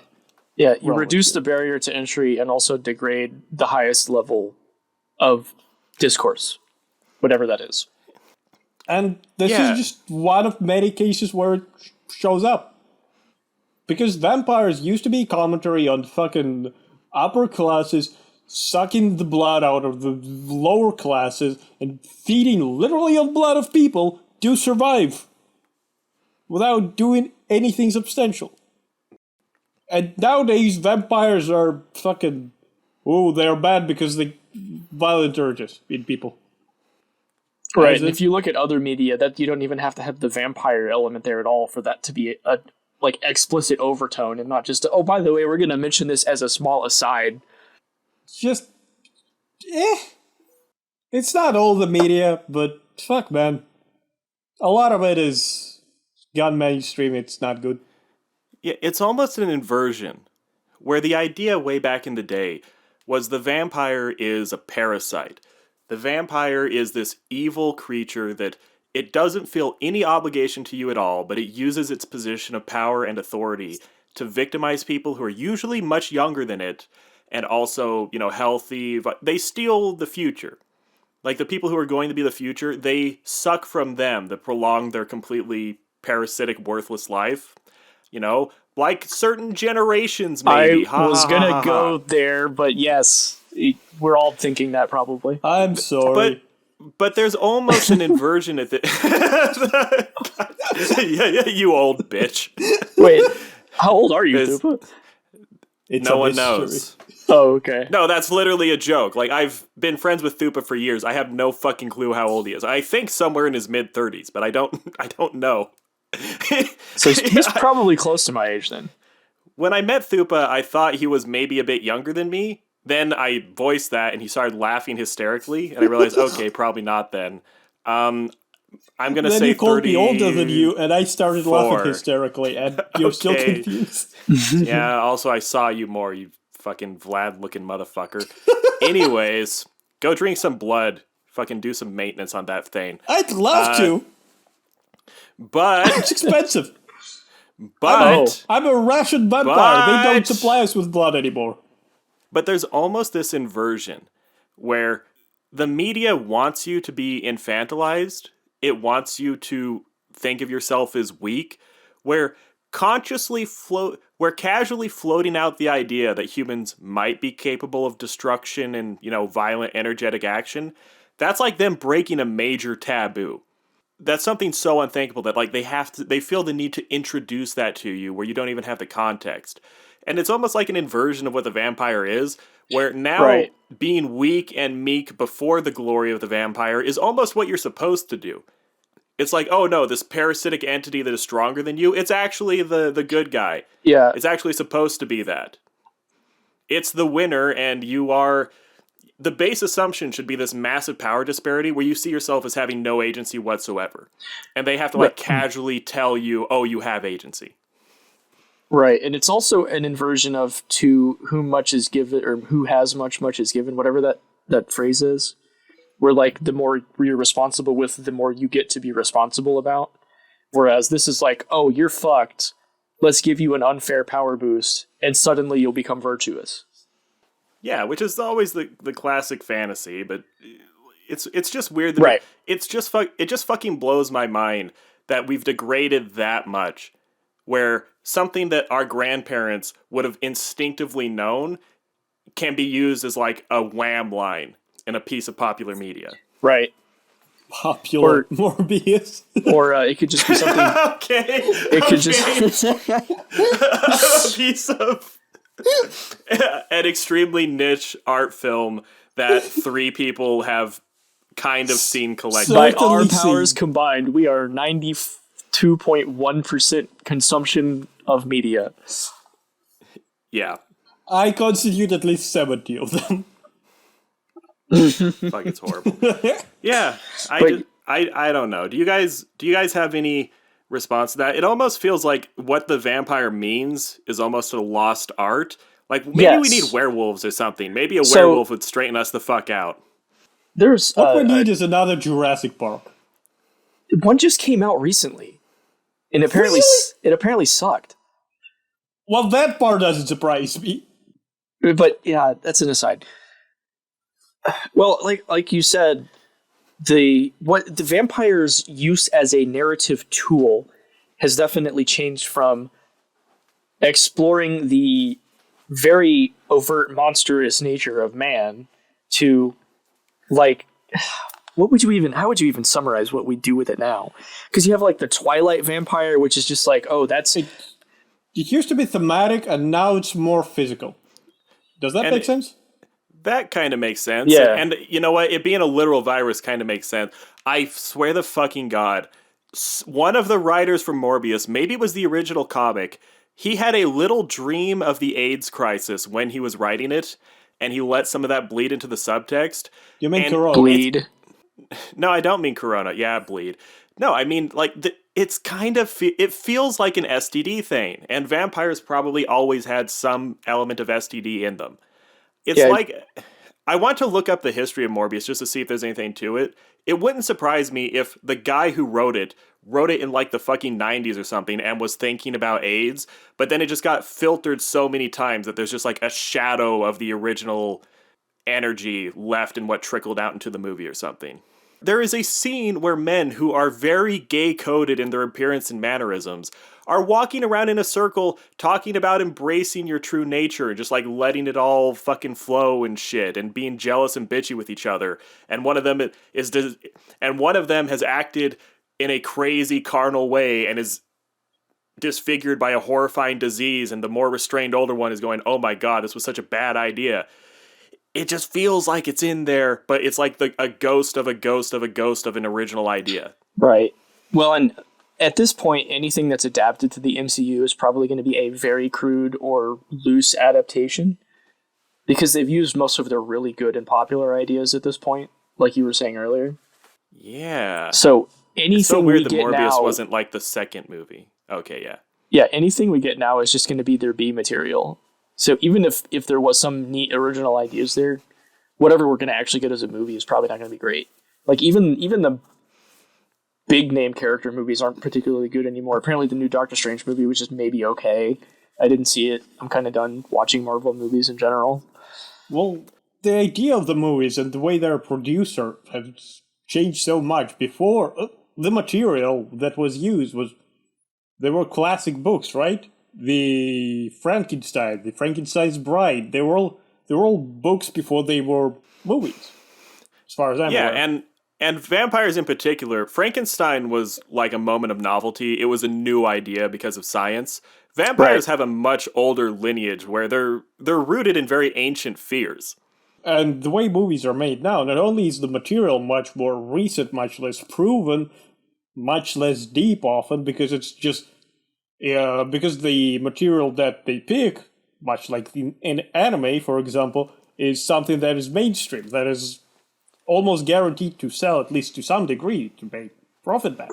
Right. And after they've made that, even before they actually made that movie, they're often already scheduling people for continuations, for sequels, prequels, whatever have you.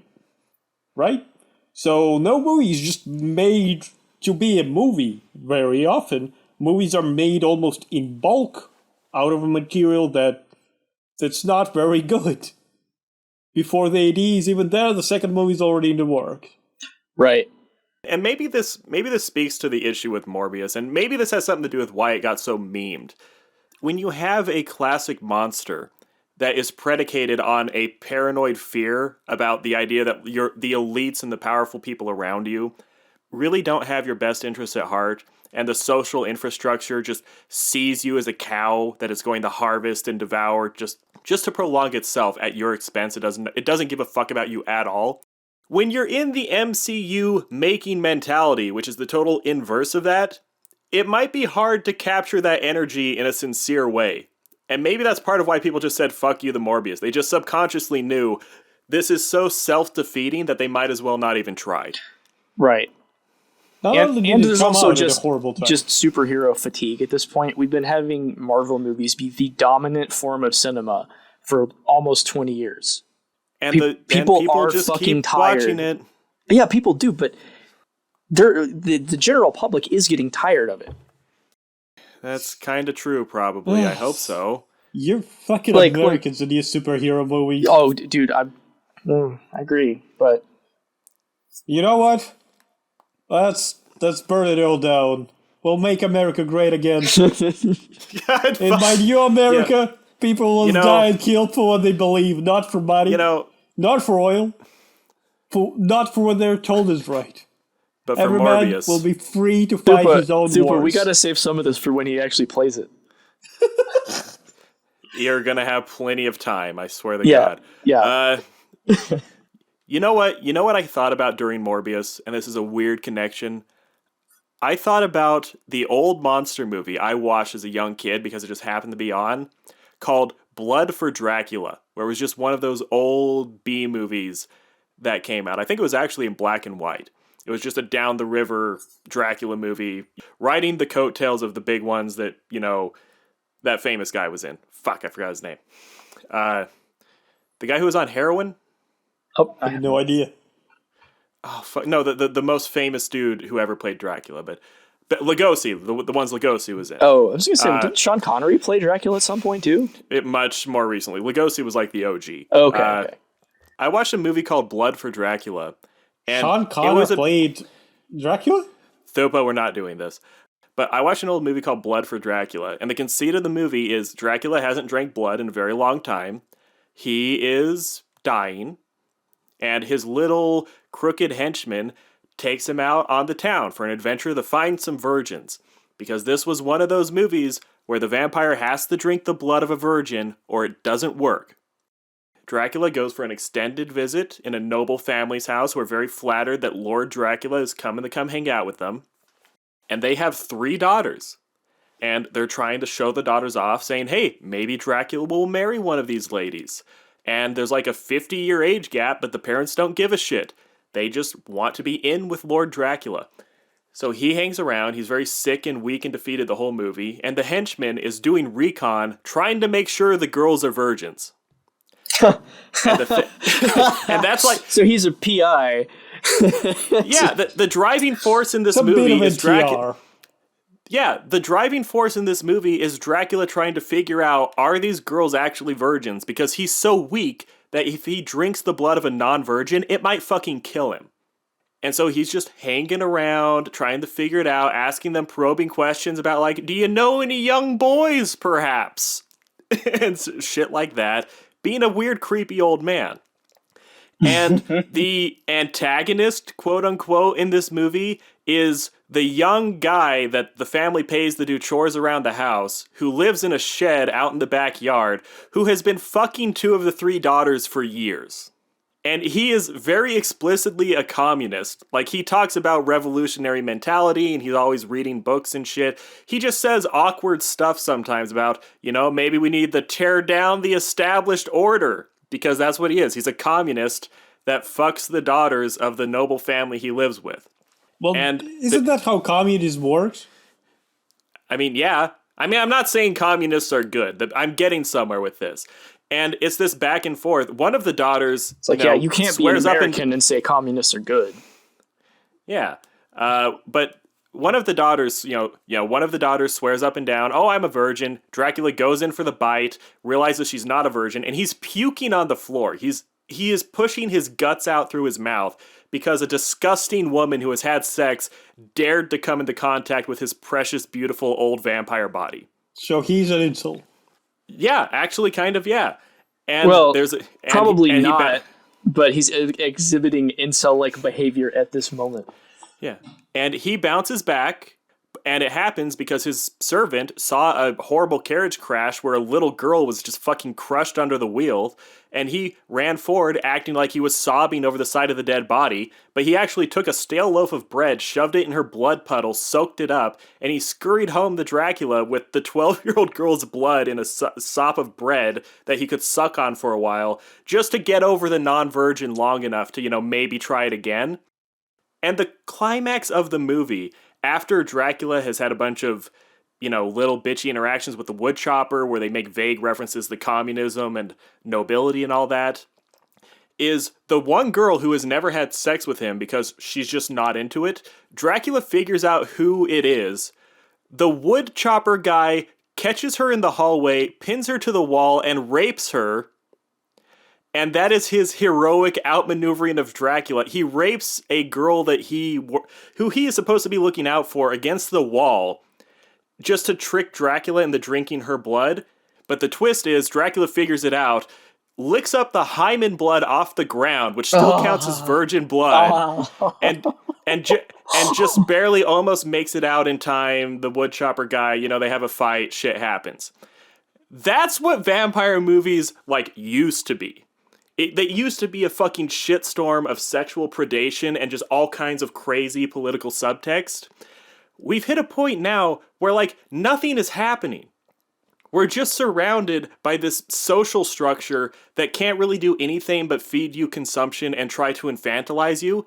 So there's no, energy to feed off of. Because back then, it's the old ways are dying and the communists are after us. And yeah, the old people are actually fucking evil, but the communists want to rape your daughters. Thupa will tell you. And it's they had a lot of shit. Thursdays. Yeah. It's Friday. Thank God it's Friday. Thank God it's Friday. Yeah. Oh, yeah, literally. That's why we postponed the recording. I would have fucking John, if it was yesterday, fucking pucker up, mate. Oh baby. Oh yeah. Oh, But baby. they actually don't use the sign of the cross. They use the logo from TGI Fridays to defend vampires in Thupa's locality. But No, that's what. they use the McDonald's sign because we've been exonerated from that. But that's what I mean. Back in the day, there were different social forces that were kind of fighting it out. There were different libidinal energies, like clashing in the world. It was the vampiristic old order that just fucking sucked and just wanted to make you slave away from it for no reason, and they just saw you as fucking nothing. And then, like, the more idealistic, energetic young person who is also a violent rapist and is arguably worse, but he at least can fight the old order. Like, there were real things going on that you could plug the monsters into. Nothing happens anymore. So there's nothing for Morbius to do. There's no libidinal energy in the world. There's just a wet blanket of fucking systems and bureaucracy weighing everyone down, slowly dissolving their animal instincts. And you can't have a vampire movie in that. It would be about a vampire committing suicide or something. Because there are no virgins anymore. What's he even supposed to do? Yeah. Well, Yeah. Oh man, I didn't even think about that. Yeah. There is no such thing as a virgin anymore. look, Yeah, he'd have to Look, go John. after incels. Oh They my should make God. a vampire movie where he hunts incels because they're the only virgins. Oh, you're not wrong. John, you're That would be talking sick. to Grin not too often, but you need to understand that he's an antisocial, just injustice warlord. He does not woman. Women scare him, and that's why he bites them. I mean, you're not even wrong. I had a talk with Thupa just a little while ago.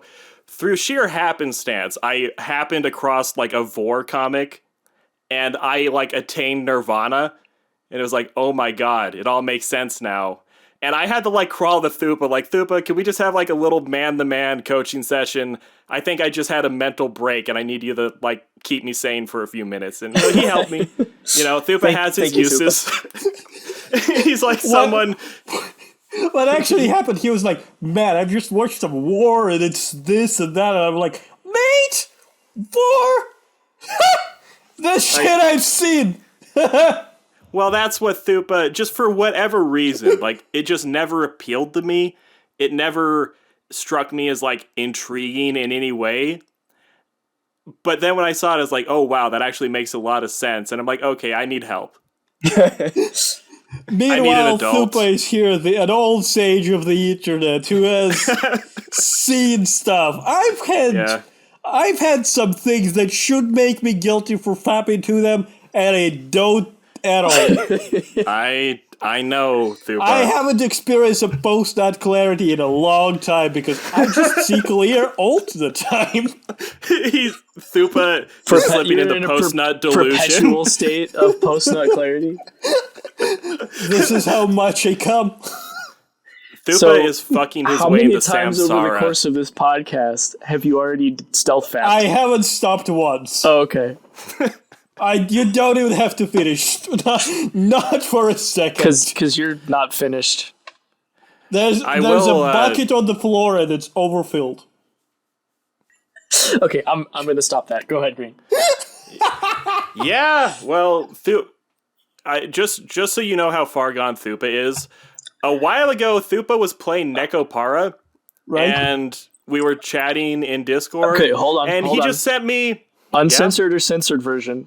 Of course I'm You have to censored. fucking Okay. ask that. I'm. Are you that a was- fucking that was- idiot, that John? was for Why the- would you ask that? Why, that was Even Green is insulted by the question. That was- Think about me. that was I'm for the fuming. benefit of the audience and the entertainment value. I knew the answer. Go on. Okay, fine, with your rhetorical fucking questions. Yeah, no, he just sends me an invite just saying, hey, do you want to watch this stream and chat with me while I play the game? And, you know, it didn't even really occur to me to not say yes. So I just spent like 3 hours talking about life with Thupa as he played fucking Nekopar. Disgusting cat porn game. And it's just like, we're just like so both over it that it doesn't even register with either of us. It's not like we were jacking off together or something, I hope. It's just like, oh yeah, Thupa was just playing Nekopar. Like, we're just so immune to it, we don't even register it as sexual at this point. And that was kind of a moment of awareness of like, wow, this is a weird relationship. The internet does that. Yeah. If you meet people on the internet, they're not normal.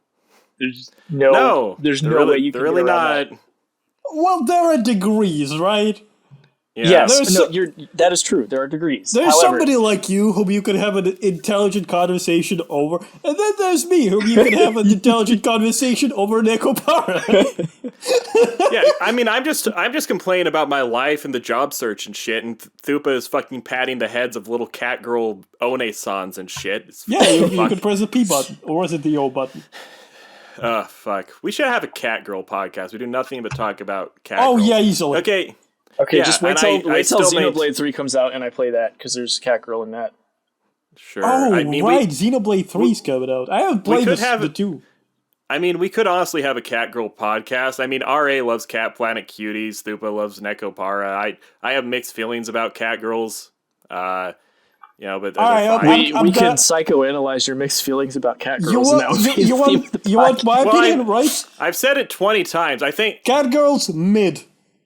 Okay, I've said it 20 times. I just always think with cat girls, like, their piss must fucking reek. And their breath must smell like dead fish and shit. Like, that's just the problem with cat girls. Is they're associated with things that smell. Here's the thing, though. Cat girls are technically monster girls. Yeah, which are awesome, but, like, I don't know what a fucking Leviathan waifu smells like. I don't know what a fox smells like, so I don't know what a fox girl smells like. I know what cats fucking smell like, so I don't want to fuck one. Cats are on the lower end of smelling, let's put it that way. Because if we're talking like some fucking... They're mermaids. Mermaids are also fucking monster girls, right? They would smell a fish. Kind of. All the time. Okay. All the time. We'll save this for an actual podcast. This kind of makes a point where this is like the issue. Like, sexual neurosis now, it's not so much like the old person predating upon you is like, it's kind of there. It still isn't. Like, it's always going to be there to some degree because it's just like a part of what humans do.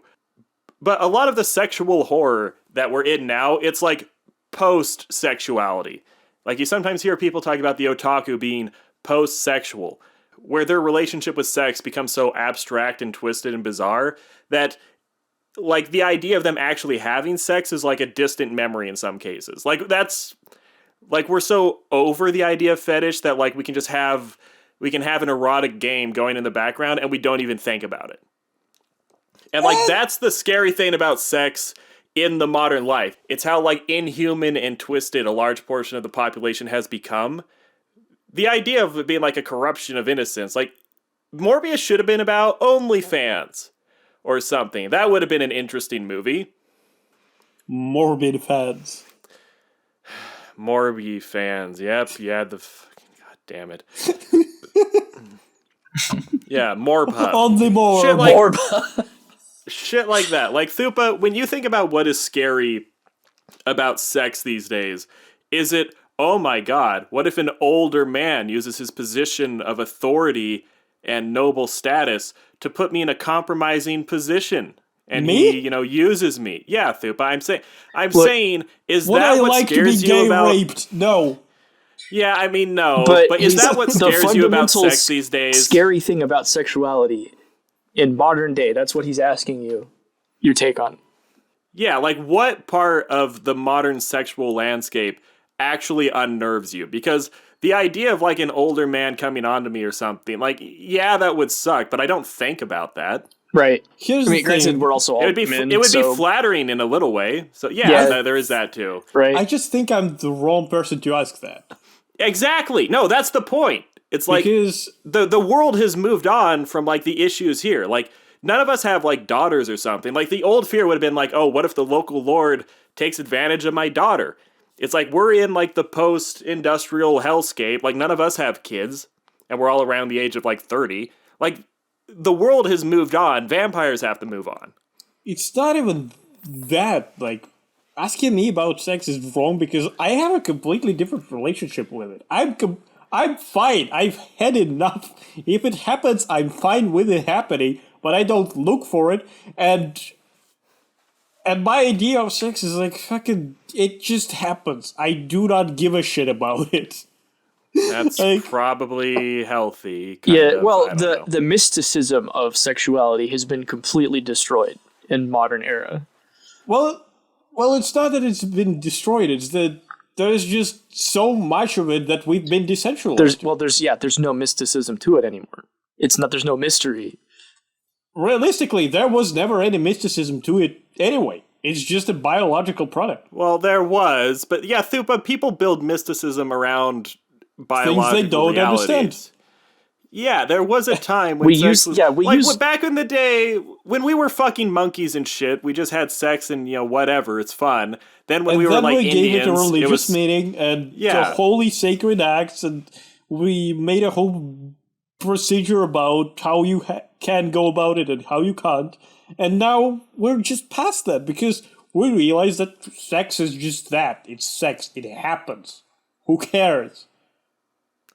Yeah, but that's kind of the thing. Like back in the day, sex wasn't meaningless. It was relatively normal, but it wasn't like the death of meaning. Because when we were monkeys, people just had sex and didn't even think about it. Like when we were Native Americans, or I don't know, when we were savages. How do I say this nicely? You were never a Native American. I was born here, bitch. I actually am from one of those families that has the crazy old person that pretends to be a Native American. Whether or not I'm 0% Native American or like 0.5 is a matter of debate. Maybe I'll get my blood tested. Yeah, well, we don't know. The person in question definitely lied about. They acted like they were like half Native American. It's like they were maybe 8%, maybe. It's a very common thing where I live, honestly. Well, it's pretty normal for people to want to try to remove themselves from anything that could be white. So even not me. I'm fucking white. Okay, Russians aren't white, bitch. None nice of, try. None of us are normal people, Thupa. Nobody We're having literally Caucasian. All CIS means Caucasian. yeah, you're descended from the Rus people. Yep. Well, okay, John, what were you saying? I was just to make that point. There was this dude there was a security guard at a NASCAR event I was at one time, and he's like, "I'm not white. I'm 1/16th Filipino and 1/17th Asian." It's like, okay, dude. It was some ridiculously small fraction like that. It's like, okay, what's the rest of you, man? Well, the rest of him is horseshit. Yes. Ha-ha! Yeah, well, we have, cultural cringe and shit. But this is what vampires should be now. This is honestly it. Cultural vampires, cringe? Yeah, that's a term for when you reject your own culture. I guess we are a cringe culture now, but that's not what I mean. Vampires, should they be cultural cringe? No, this is what vampires should do. Vampires should merge with zombies. That would be the new version of what the vampire is.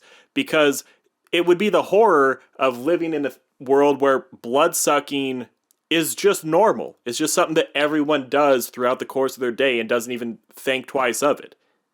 Where the actual horror now would be everyone's a vampire. You just see little bottles of blood in fucking vending machines as you go along. It comes with every meal. People will just kind of like nip each other on the neck when they're not looking, steal some blood, nip them again, steal it back.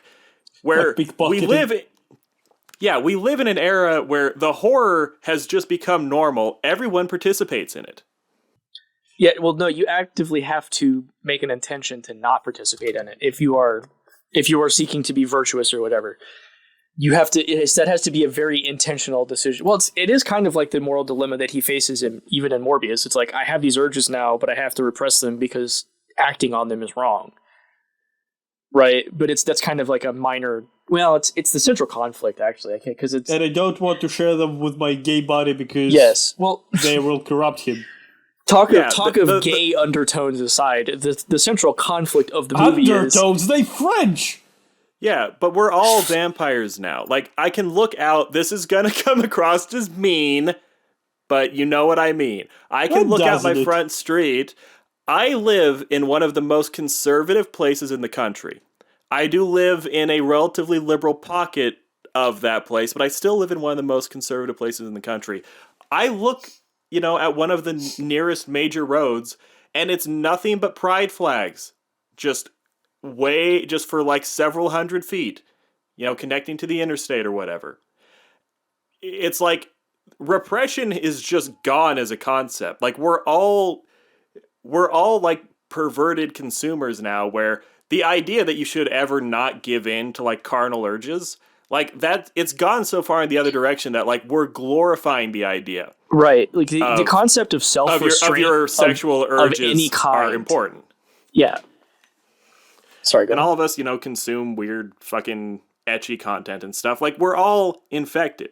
Like the new vampire movie would be a little pocket of like some old people, the Amish, maybe a few Mormons or something, just like trying to resist a world of vampirism where everyone is a vampire, but vampirism is really boring, and they're just trying not to become vampires as vampires close in around the little pockets they have that are not vampires.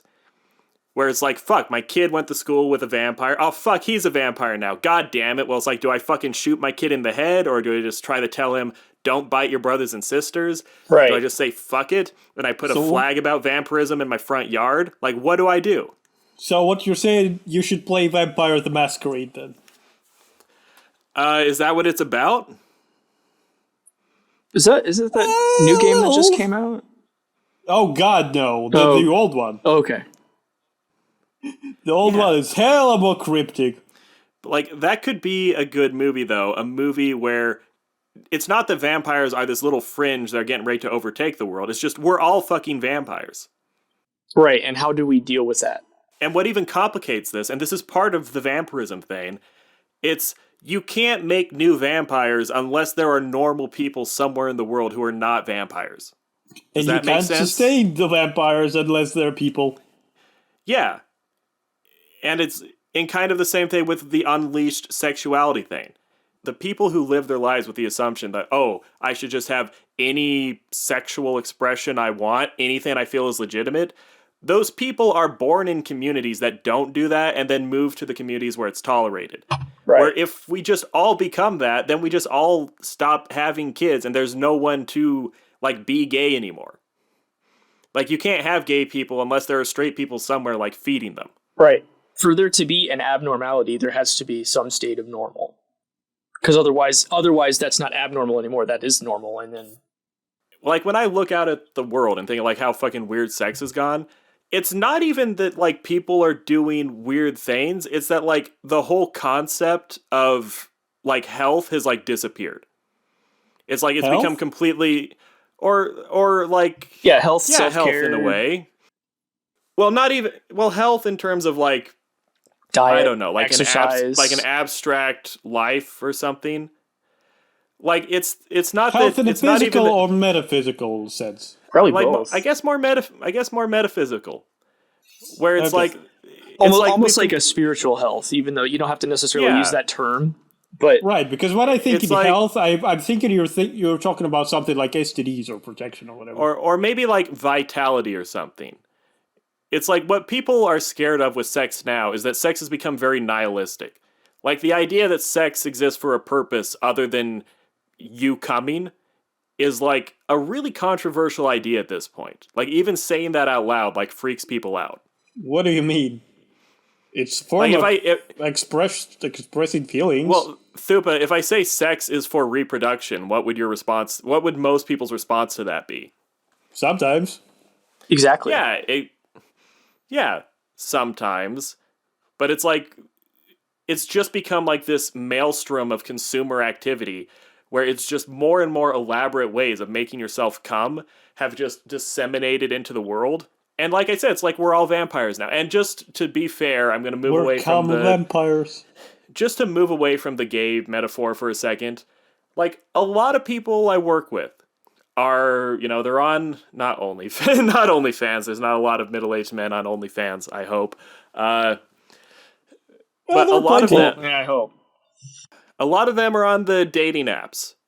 Or they have a bunch of baby mamas and shit, where that's, I guess, a little different. But a lot of people are in this maelstrom of activity where they're having constant, low-quality sexual interactions with other people, where it's this mutual exploitation thing. Like, they're using you, you're using them, no one really gives a shit about the other person, and in doing so, you chip away at your life until you kind of destroy the context by which you could have a kind of normal relationship.